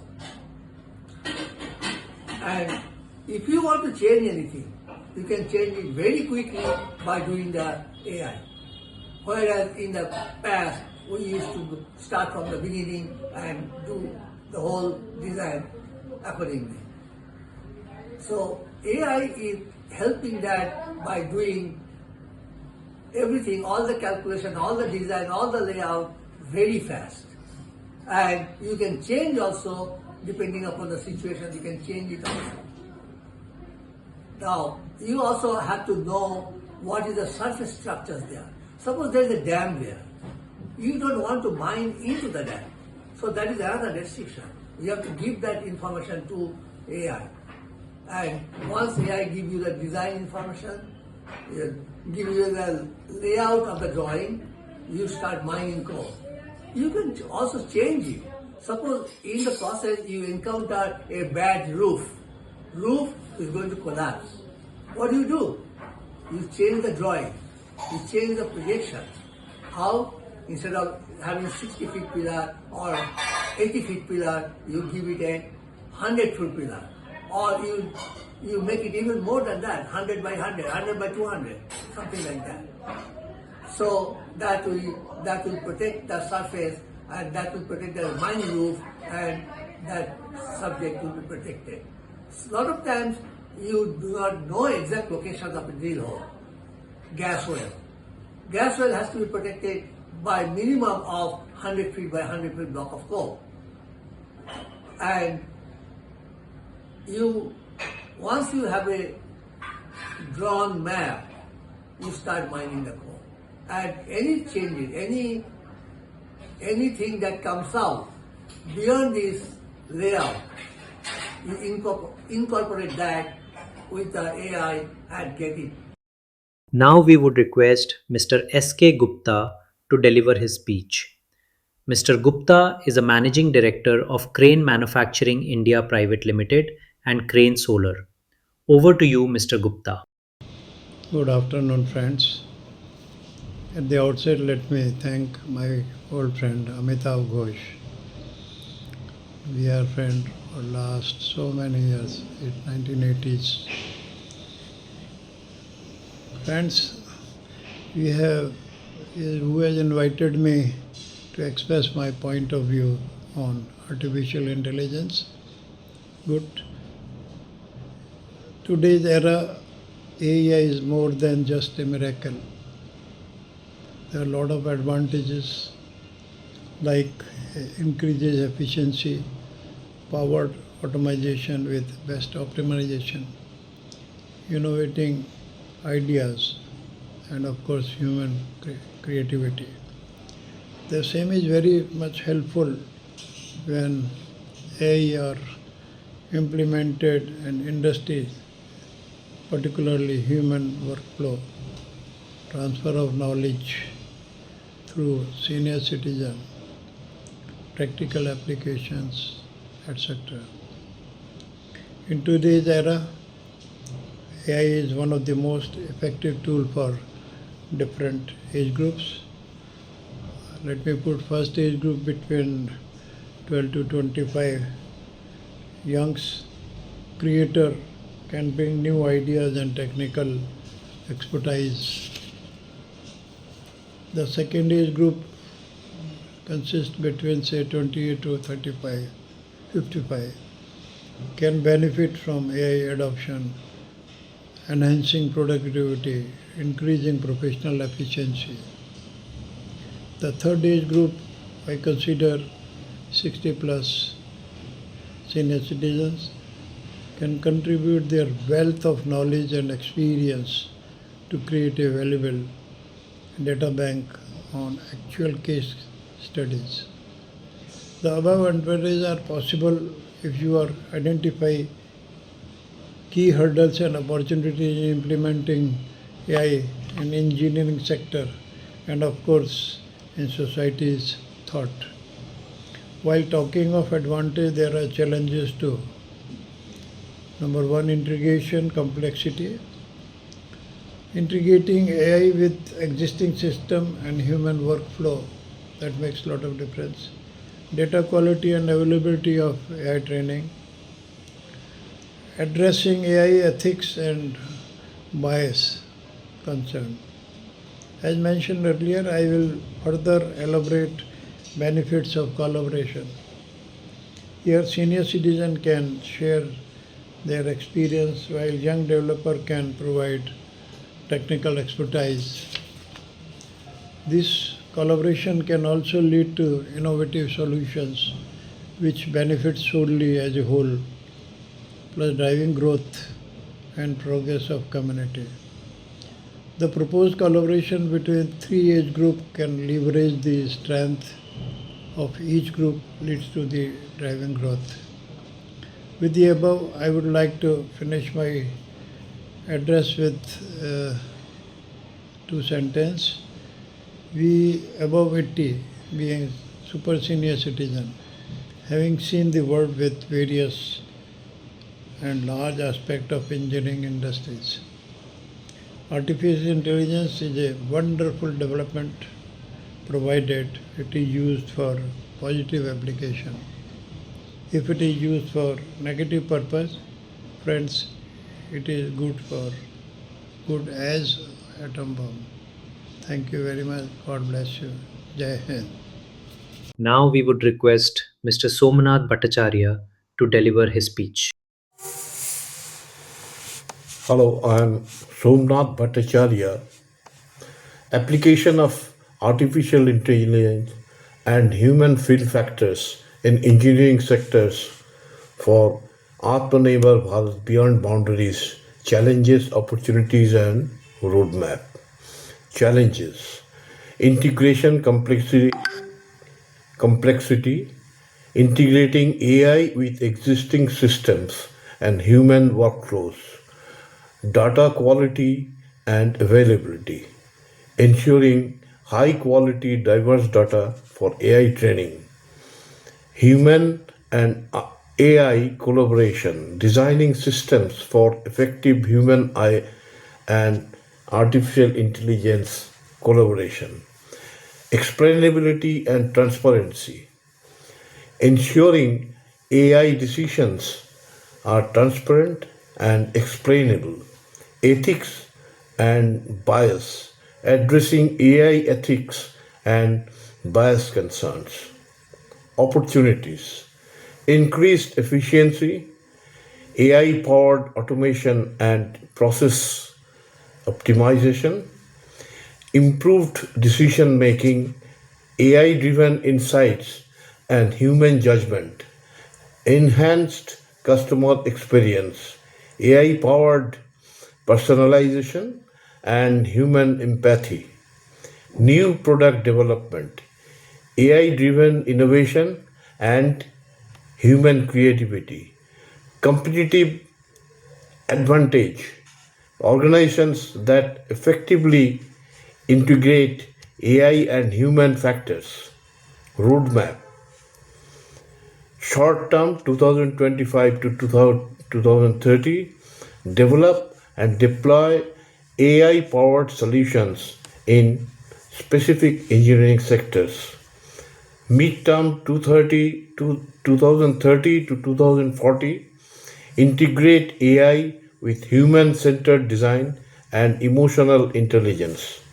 Long-term 2040 to 2050, the achieve seamless human AI collaboration and develop AI systems that understand human emotions, human feel factors, emotional intelligence, designing AI systems that understand and respond to human emotions, user-centered design, creating AI-powered systems and that prioritize human needs, empathy and trust, building trust between humans and AI systems. By addressing challenges and leveraging opportunities, we can create a future where AI and human collaboration drives innovation and progress in engineering sectors. Having said that, I can give you a practical explanation whatever I've said. You see, 36 years back, SAIL has placed an order for entire Durgapur steel modernization. That time, a lot of challenges are there. Communications are not that easy as it today. And your entire engineering work had to be done. Most of the engineering done was manual. Software was not that developed that time to use and get it done fast. But with all these restrictions, this entire team, Indian team, including indirect team, Indian team has performed and made that entire project successful. You see, there were RMSC package, sinter plant package, blast furnace package, basic oxygen furnace package, coke oven battery, and your continuous casting was there. Entire project was completed from 89 to 95 with great satisfaction. The entire customer has been very much satisfied and still that is functioning. So this knowledge and experience, it is there. There has to be synergy of that knowledge and experience with modern AI technology, and with this combined effect, we can do our country can do it, and there are people who can perform and do this project. Why I am saying, because recently for ISCO Burnpur, a blast furnace package has been still awarded to a foreign country, foreign company, European company. So entire intention of Atmanirbhar Bharat is being defeated. Well, there is a team sitting there which can be tapped, and with the help of modern AI technology, this job could have been done by us. It's my view, and thus we can really establish the philosophy of Atmanirbhar Bharat. Thank you very much. Good afternoon.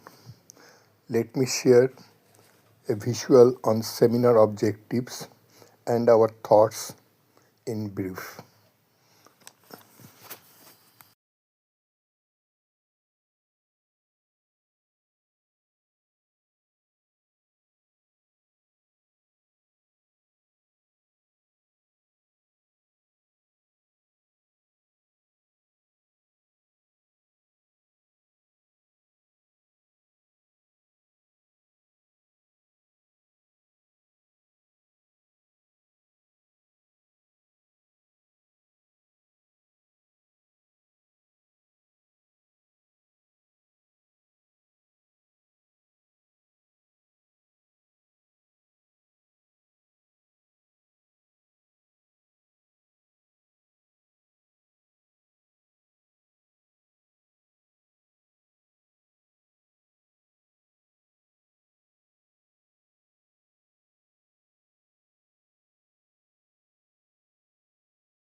Now we will move to our interactive session, which will be 40 minutes, and this will be on designing human-centric AI systems in engineering sectors and roadmap to Atmanirbhar Bharat through AI engineering sectors.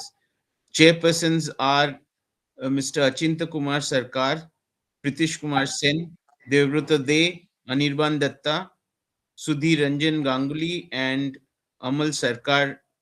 And we request to keep the discussion for 30 minutes, and then we'll open it to all attendees. Thank you.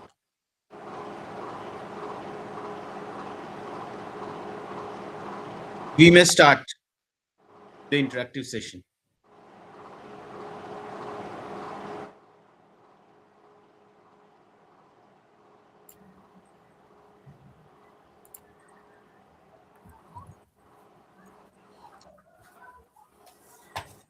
Pritish sir, you can start. I have a question. To Pranab Mukherjee sir. Pranab Mukherjee No, Devu, let us discuss and then the question. I'm blocked. First we discuss and then we can hear you now. I'm blocked. No, you're not blocked. We can hear you. Okay. Now I can see. Yeah. Okay. So do I say something or? Yeah, you say. Yes, sir. Yeah. Good evening. Yeah. Thank you to be here, and thanks, Mr. Ghosh and the team, and for the excellent, organizing a seminar, 15 in the series as mentioned, and really very contemporary. Yeah. The last one also based on AI. If I recall, it was artificial intelligence in the project management and execution in August, 2025. Yeah. And yeah. And with starting in 2019, in last 7 years, he have made this the 15th one. And really this good knowledge gathering and excellent presentation, I must say today. A lot of knowledge gathering, and also I learned a lot. And let me share a few, my initial, use of AI. I was in Tata Steel. I joined Tata Steel in 84 as a GT, and a friend of mine who was doing MTech with me in industrial engineering and operational research in IIT Kharagpur. He also joined, after a few months in Tata Steel, and he was in industrial engineering. And he used to read a lot, and that time, application of AI, and AI was very new to that time. And he had interest in that side, and he used to read a lot of books and what is happening. And once Mr. P.N. Roy, late Mr. P.N. Roy, he was a senior GMOs. So he asked him, "What are you doing?" He said, "No, sir, I was reading." He was a very shy person. "Sir, I'm AI. What is that?" Mr. Roy used to have a lot of, interest in new things. Although we are in industrial, we are in optimization, application of, your once you model it, our power model, what we did, it got a French gentleman award. So he was the one, although he passed out long back, he used to take interest what is the latest thing being done. So this guy said that, "Sir, I'm working on that. I'm working on AI, sir." What is this AI? He said, "Artificial intelligence." "What do you do? What do you do out of it?" So he said that we can gather, we can capture knowledge. So, what used to happen if a senior person like chief engineer I remember electrical engineering, Mr. Chatterjee was retiring, and, they are ocean of knowledge. If there is a breakdown, a major breakdown, and Mr. Chatterjee is there, so they know the things will take care, because he knew the plant in and out, and particularly in electrical engineering departments, people used to very fear, what is happening, what is the circuit and all. So he said, like, what you can do? He said, "Sir, you can capture the knowledge." What I think Palla was mentioned about this, improving documentation and knowledge transfer. Fourth point he mentioned here, and I recall immediately. That is what Mr. Amit Roy, who was with me in IIT Kharagpur. He's, of course, he left and he's now USA settled there. Might be here as an expert. I'm not in touch. But that is the one, he said that you sit down with him last 15 days of his retirement, almost about 2 weeks he was with him. You capture, what he is to do. If there is, in certain cases, if there is a major breakdown in the side, what is to be done? Because once the person is gone, the knowledge is also gone with him. So had it been, like the one which now it has come up, if had it been there, like lot of information can be collected and knowledge will be kept. Not that you learn again. There is a point also Palla mentioned with regard to augmentation rather than automation, like the helping engineers. It really helps a lot. The one which I'm talking about 1992. So now it has come to this stage, and now I'm sure it will be working much faster. Therefore, this topic is really good. I mean, there's no second thoughts about it, because artificial engineering is by automation, by optimization, by predictive maintenance, while human factors like safe, efficient, and user-centered integration can also be done. It can be used in your automation and design simulation, generative AI, predictive maintenance, manufacturing. The effort is endless. The human factor is like human machine interaction, ergonomics, usability, safety, and support rather than replace engineers. It's a support rather than replace engineers. And if you can see that design innovation side, contribution may be generative AI, explores design possibilities, human factors may be ensuring design is able to meet the human needs. Enhancement. Many other also presenters mentioned about decision making. It's provided data driven insights, and it ensures decisions consider human limitation. That is the one which is in a brief. I can say, I can continue with this because this is a subject. It can be applied in many. For example, the time what I'm doing the editing of steel tech, it helps a lot. Suppose I want to collect information, and instead of spending half a day collecting it, AI helps me doing it in a few minutes. Of course, you have to ensure, you have to match, you have to see it is done. With this, I think a lot of other people are there. I finish it. If I get a time, again. Thank you very much. Thank you very much. Can I interject? Yes, sir. See, I have one point to say, that from the Please, sir. Can you hear me? Yes, we can. From the contractor's point of view, when you executed the total project, start to finish. At every stage, we face some problem and we try to solve in a different ways. But till now, I have not seen some document where the problems are shown and the possible solutions are shown. Right from the beginning, right from the engineering, then procurement, then construction, transportation, erection, commissioning, inspection. All these areas, what are the problems comes usually and what the possible solutions. If somebody has, at least he has got Yeah, some ideas. absolutely. So all these are the people who are the experts. It is there in between. So that is why I'm saying that the data bank of Mr. Pritish Kumar Sen is with Mr. Pritish Kumar Sen. Right. Or Mr. Achinta Kumar Sarkar is with Mr. Achinta Kumar Sarkar. It has not come out really. Sigma, all these people, data bank is engineering sector data bank. Yeah, that is the one I said. That is the issue I'm telling. Whereas each and every case in the legal sector is documented. And they are referring. Like I'm saying, presently, modernization work will go on, starting from ISCO this. Nobody has bothered that what has happened earlier. 30 years back. Nobody bothers. What are the good things? I mean, it may not be all good. That time there was no mobile also. And how they did it. Maybe USA, they have done something because they are the one who first started and documented. And, like they no, but about our country. That's what, like, it now that a lot of efforts is given by the government also to push AI and with the human brain of Indian, brain. Can I ask some questions here? Yeah. Yeah, what Mr. Amitabh Ghosh said is very correct. That whatever has been done in the past has not been documented properly. But I surely agree with him that very marvelous things have been done in engineering in the past, and extremely difficult tasks also have been accomplished with the innovative measures taken by these engineers. I can give you the example of the expansion of Burnpur Works, ISCO Burnpur Works, which was completed in 2015-16, and it was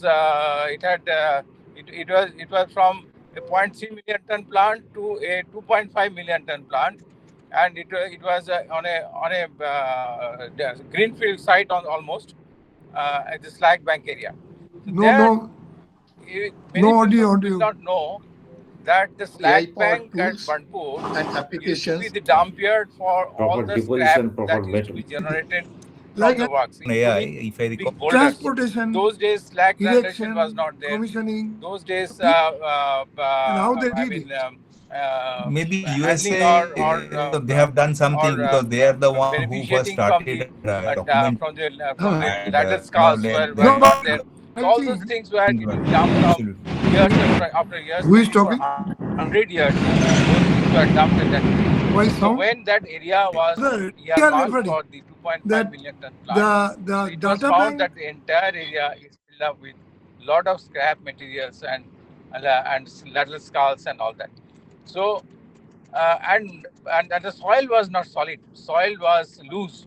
So you can't imagine a total 2.5 million ton plant with blast furnaces, with sinter plant, with all the technological facilities, steel melting shop, all the facilities almost were installed on pile foundations. Pile foundations. You can imagine how many number of piles were driven and how they were driven, what were the difficulties, what were the innovative measures taken. Those things are not recorded. Even if you ask some of the old engineers who have worked in that project, they also have not kept any record. Once the job is done, they forget about it. That's not the correct thing to do, because the future generation has to learn from whatever has been experienced by those engineers. So these are great jobs, but not documented. I really lament for this gap in our system, that those things are not really. And there was no completion report also for that project. Very, very surprised. I have searched about it because I wanted to make a presentation out of it and wanted people to know what has been done. It was a tremendous job at Burnpur. So every people do not know. Like that, there are so many other things which are happening in the engineering world, which we are not documented. Now, coming back to the present topic that that is being discussed, I would suggest it was excellent presentations have been made. I would suggest that in future some practical examples of AI application in engineering or in project management or in risk management. Somewhere, what was the problem? How AI solved it? If these examples are put forward, then people will be more confident and more knowledgeable about the application of AI in various engineering applications. That's all I wanted to say. Thank you. Mr. Sarkar, can you hear me? Yes, I can hear you. I can hear you. Last sentence you told about project management. Yeah. Project management status report, as I have seen, 2 to 3 level of report is made for the same work. Okay. One report is for the minister or the top people. They have given a target for any reason. And that target nobody can change. Second level, third level, they know that that target cannot be met. But they will say, yes, sir. Yeah. And this goes on. Correct. And the people from Germany, our management demand, they used to say highest level of hypocrisy. You know it will not happen, but you are saying yes, sir. Yeah. So what I really want, there should be one level of information, AI generated information, which will be available from chairman to chaprasi. All same. And all the corrective measures should be also there. Because you know, in all Indian projects, as a rule, there is time and cost overrun.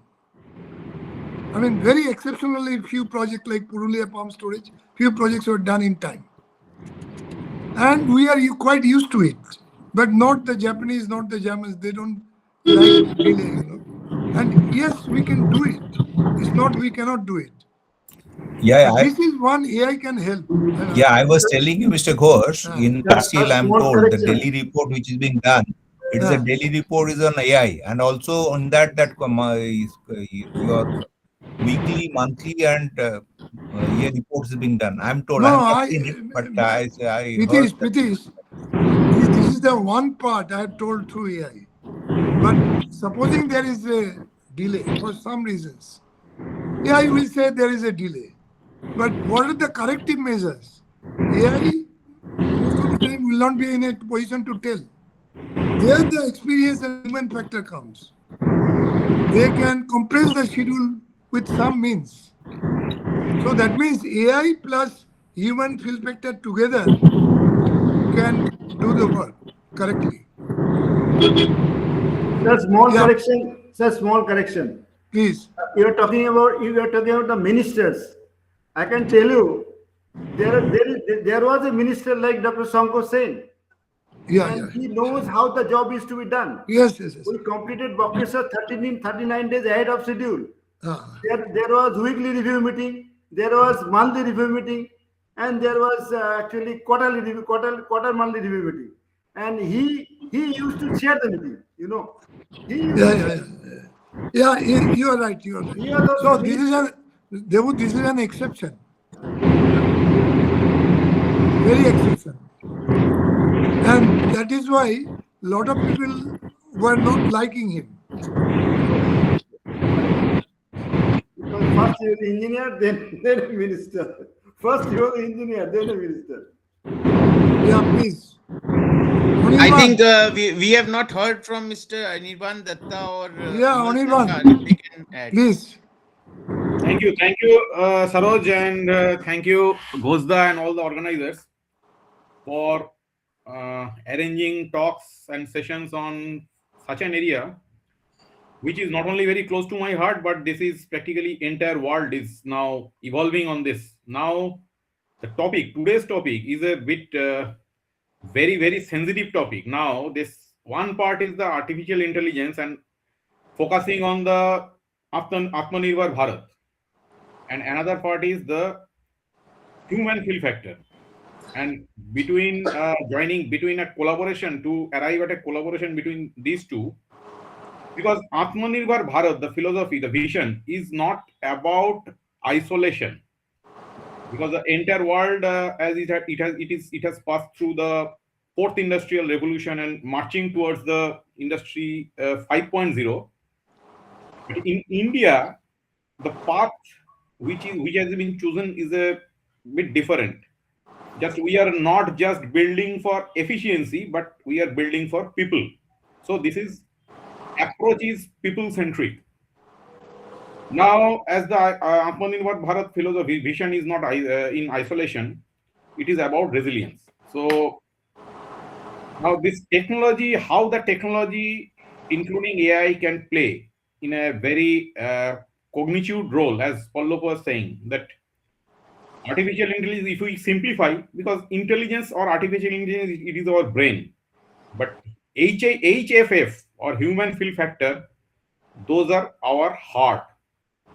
So if we ask that is the human-centered design or ergonomics, whether the particular design, a plant layout, whether it is as per the ergonomics design, so that is AI has tremendous opportunity to predict about this ergonomical layout of the plant and easing out the safe operation and maintenance practices. If we ask that is this intuitive for a farmer who is in Vidarbha, or it respect the privacy of a patient in a hospital in Guwahati. So discussion in today's session, a very informative and academic discussion has already been, we have heard on the manufacturing and industry 4.0, on the healthcare, on the legal aspects, the risk mitigation. So definitely there are ways, we are already moving ahead. And also to ensure the human fill factor in a greater way, the vernacular voice AI, because there are engines, there are agents and engines, those are getting developed, those are getting updated every day. So those are very important. So because so that the leverage of this process can be percolated to all stakeholders of the society, not only to the engineers, not only to the technology driven people, but to all. Because our farmers, practically speaking, our farmers, they do not need any raw code. They need some actionable advice. Here, yeah, Anirbandha, just to add here, also in construction, you see, we are finding a lot of shortage of labor.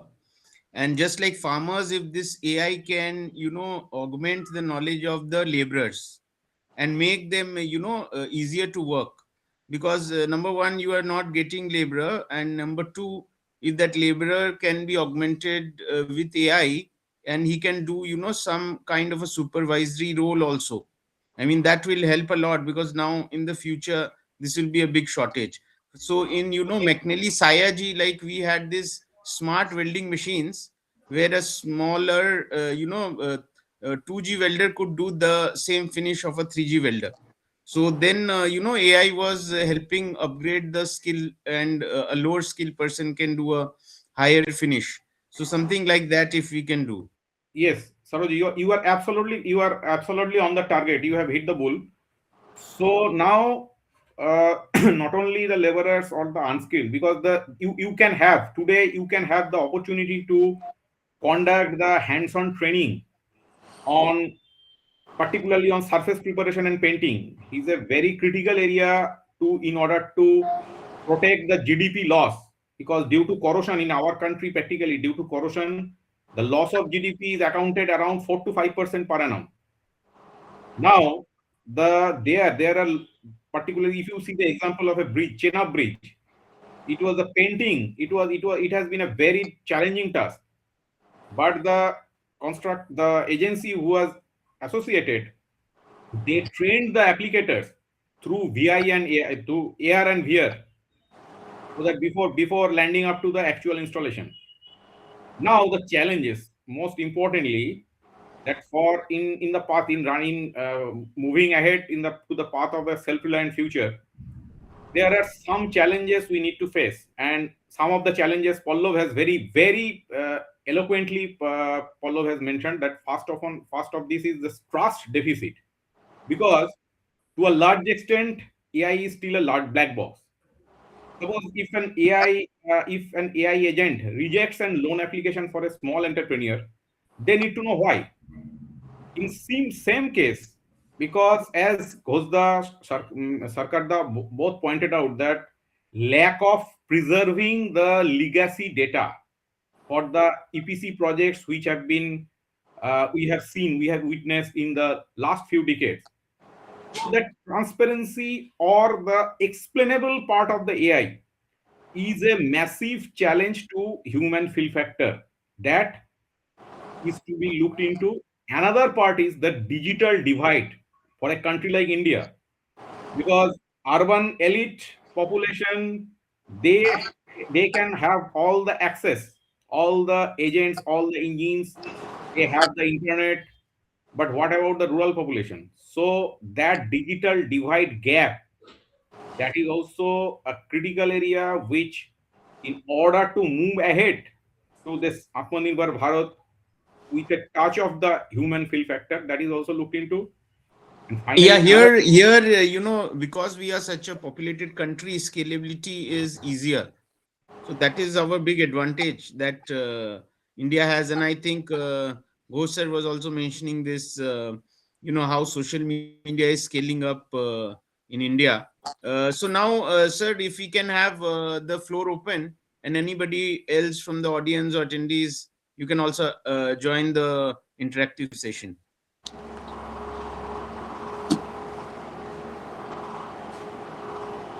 Anybody who wants to add more to this?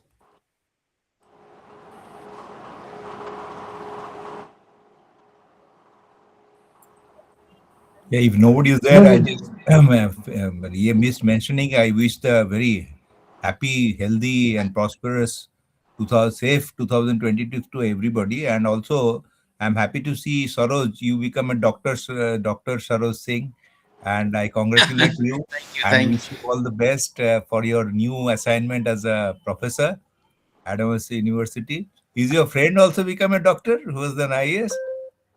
No. But he is not a doctor, but he teaches in, Yeah, he that teaches in IIT. Yes, he told me academy. that. But I Yes. thought that parallel IIT you and do things. also Maybe he IAS is. training. Yeah, IAS training. IAS training. Yeah. He used to go to IIT Kharagpur also to take some lectures in addition to others. I think he is now DG training for Oh, the yeah. IAS. Yeah. Yeah. We'll connect with him maybe in the next year. All the best, and to everybody, very happy 2026, safe No, 2026. thank you very much. But in our initiative, Yeah. I think Swaroj and Anirban, they could be the link because they are comparatively middle age. Our talk time is less, and then, so they are the middle age and they have to be linked because what I feel, I want to take it forward. And the first thing, as we are talking about data bank, I thought I had told Nishit, Dr. Mondal, that IIT, because with their name, and they can ask for data from the senior citizen technocrats in a format, and that people will give, because data has to be given to somebody who will stay for a long time. Otherwise, this data will vanish. Yeah. Data will vanish. And sir, now data is not just words and documents, it's also audio and video. So a veteran can record his experience also on a mobile or a video, and that is a data. No, Mr. Balraj Joshi, he could not join. He was telling even NHPC themselves do not have the data of all the projects they have done, detail. And there are people who are their contractors, they have more data than NHPC. No, something like that. So he also said that data and another thing is that you have to encourage the young people that they should have the data from the old history. Because nowadays I don't feel that young people are interested to know about the past. Because they feel now that everything has in India is having whatever is done is now being done now, maybe after 2010, 13, 14. This is their belief. They are now. My son is also like that. So I asked, why do you believe that? He said, Dad, you have not done anything. So I said, why do you believe that? He said, share market and Sensex value is much better and all. So I feel that post-independence, the people who have struggled to enhance the level of the engineering from 0, that should be documented properly. They should people know that here the technocrats also have done something without foreign help. Importation was almost impossible that time. The moment you click and get the imported material, then all inside thing has gone. Why do it work? You see the toy for the babies. All toys are from China. Good. Here, one thing I must say, if it is like one should be also careful with the whatever given by searching and all, it should be verified also at some time, because that data information so much available. Some Misinformation. Misinformation should not be. One should be. There's misinformation and AI is digging through the internet. No, I tell you, I can share one of my experience. Steel, for the penstock steel, Tista 5, I was in Texmaco, we imported more than thousands of tons of steel from a very, very reputed steel maker. I don't want to name him. I imported 517 grade F, 537 class 2. When the steel came to the works, we found that complete steel is pitted. Just imagine, thousands of tons have gone in. We were shocked. When we talked to those people who are sent, you know what explanation they are giving? They are saying that pitting is in the positive tolerance of the thickness. So you can use it. So what we did, we made a tarpaulin in a separate place, and with some good makeup people, that you make up it so that it doesn't look okay. They did a good job. So it went on. We made a circle, sent to the site, and they were making pipes, penstock, Tista 5, NHPC job. And by chance, in between, some slipped in between. And the fellow from the site, NHPC boss, he said, Mr. Ghosh, you see that type of steel? Then I went, I said, no, we'll make it all right and all these things. So this is the thing. Finally, I'm telling you, we got the steel from Raigad, Jindal, alternative. And that was much better, we could do. So actually all this importation is huge quantity of steel is very difficult. And that time one need to take third party. And that is also required. All these things should be very careful. Ultrasonic, I'm telling you, you are taking ultrasonic testing. The German said ultrasonic testing is a must. I said, why? 5% extra I have to give ultrasonic. Because he says we don't believe Indian steel. I said, why? Because we have a case in Neyveli where after the whole stack curriculum excavator was it toppled. Because there was a lamination. And I'm telling you, who supplied the steel? The organization you were working, Tata's. And Rushi Modi was there was a lot of discussion and then it was settled. So he said, next time, Durgapur modernization, all steel to be ultrasonically tested. So this is the case. You have to see from the user's angle what is happening. But always we used to fight that we are better than you. To the Germans, to the Russians were with us. But Japanese, they always feel they are higher than us. They used to feel. And we always used to fight. So when I see that lot of importation is still going on, I said, why? When we could do so less in Durgapur, why it will not be repeated in other projects? So somebody could have inquired that how you did it. When we did it in 90s, we were in complete knowledge of the first late 50s when all these people have done. They were with us. That how we did that, all these Bhilai, Raurkela and Durgapur. And they said, you are so lucky, so information good.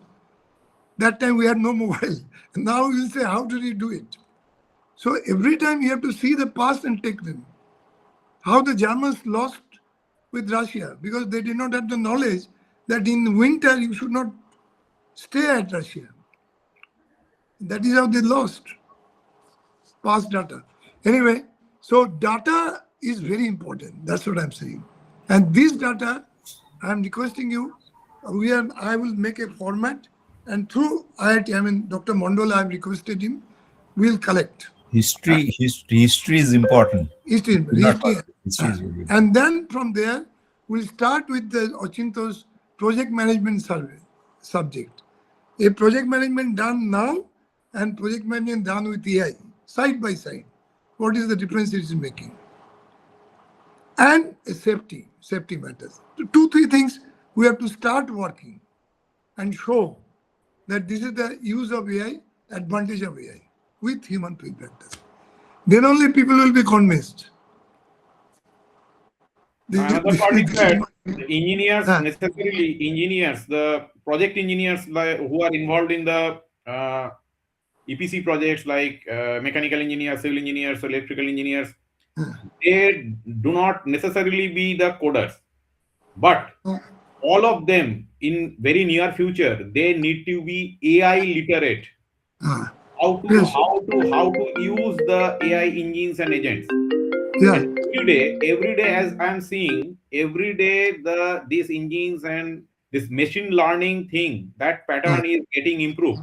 If I do something today, the accuracy or precision of the output, that same output will be it will be increased gross if I do the same thing 3-4 days later, because in these 3-4 days worldwide many people are probably working on this area. So particularly I am just citing an example. Those who are in the oil and gas and process industry, our Pranobda has spent his entire life in the EIL. So the deliverables like PNI diagram, line list, valve list, and equipment list.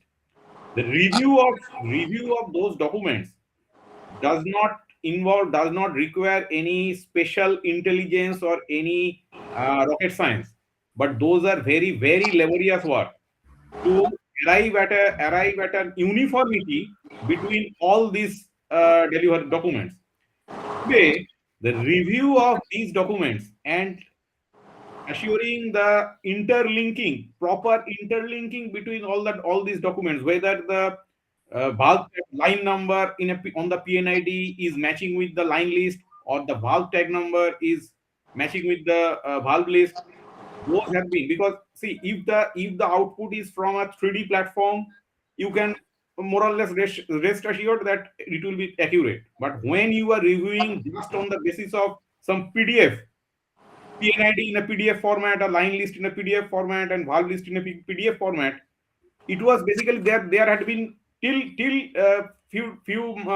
just a couple of years back, or say 6 months back, the only way was to take a printout or using a PDF tool to mark yellow, red, everything. But now this AI agents, AI engines, those not only giving at an output to the extent of 90%, 85 to 90% correctness, and very soon this also will get improved. Yeah, but Anirbanda, just to add here, AI is also very expensive. Like there was a Spanish professor recently to our university, and he said that when you do one query to the chat GPT, it consumes half a glass of water. So, when we are talking about simple innovations, fine, we can use it freely. But when we go to a level like the industry, review and all, you will see it is very expensive. Number one, power intensive. And number two, data security is a question mark, because OpenAI and Gemini, Google and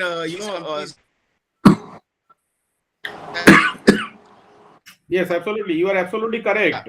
That is why the cyber security, this so in none entire of developmental process government has to be faced based on the developing robust cyber security. own AI.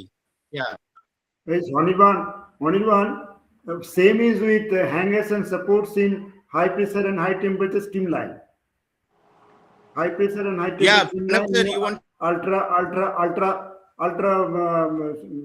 supercritical project. Now it has come advanced ultra supercritical project. The temperature may be around I'm just focusing on this.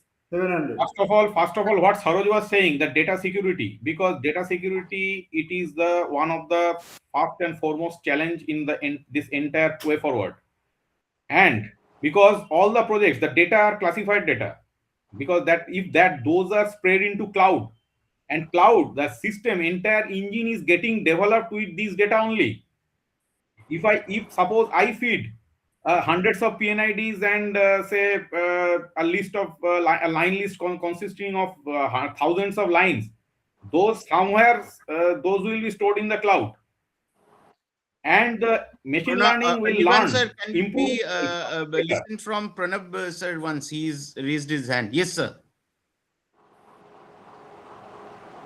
So you are muted, I think. Muted. There are so many points being raised by people who understand AI.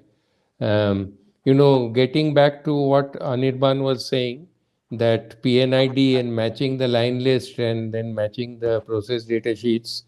Firstly, Anirban, for quite some time, I'm saying, when I say quite some time, at least 20 years, PNIDs in big oil and gas projects have become intelligent PNIDs, which means they are not AI. What it means is that when you have a tagged item, whatever it is, whether it's a vessel or whether it is a control valve, when you actually click on that in the PNID, then you will get the data sheet of that.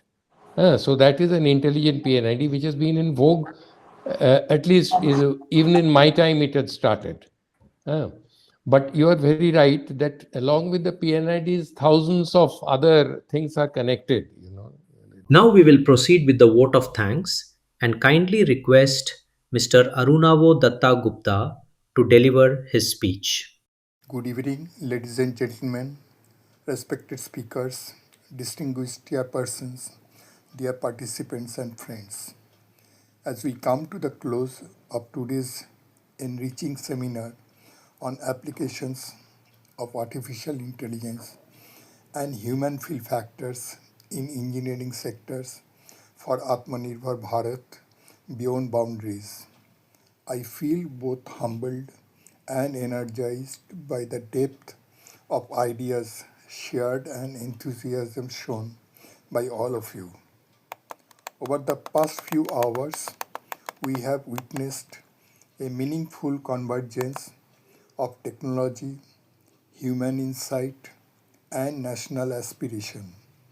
The discussions clearly highlighted that artificial intelligence, ranging from energy and manufacturing, is no longer a futuristic concept. It is present-day enabler, transforming engineering sectors ranging from energy manufacturing to infrastructure and services. At the same time, today's deliberations rightly reminded us that AI must remain human-centric, ethical, inclusive, and aligned with societal needs.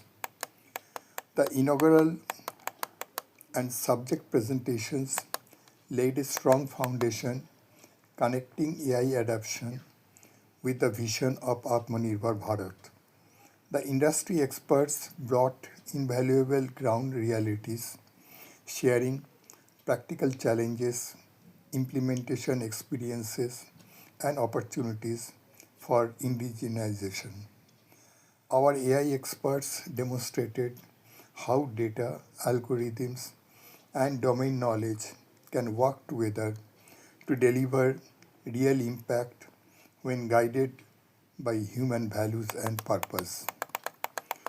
The interactive session was particularly heartening. The exchange of ideas on human-centric AI systems and a clear roadmap for self-reliance through engineering-led AI solutions showed that collaboration between academia, industry, and professionals is not only possible but essential. Such dialogues help convert vision into action. On behalf of the organizers, GBS Energy Pvt Limited, and Mr. Amitabh Ghosh, the prime mover, I extend my sincere appreciation to all speakers, chairpersons, anchors, coordinators, and digital support teams who worked tirelessly to make this seminar meaningful and well coordinated. I also thank every participant for investing your valuable Sunday afternoon in learning and sharing. Let us carry forward the insights gained today into our respective domains, pilot projects, policies, and partnerships. May today May today's seminar be not an end, but a starting point for continued collaboration and responsible innovation. With these words, I formally bring this seminar to a close. Thank you all. Good night.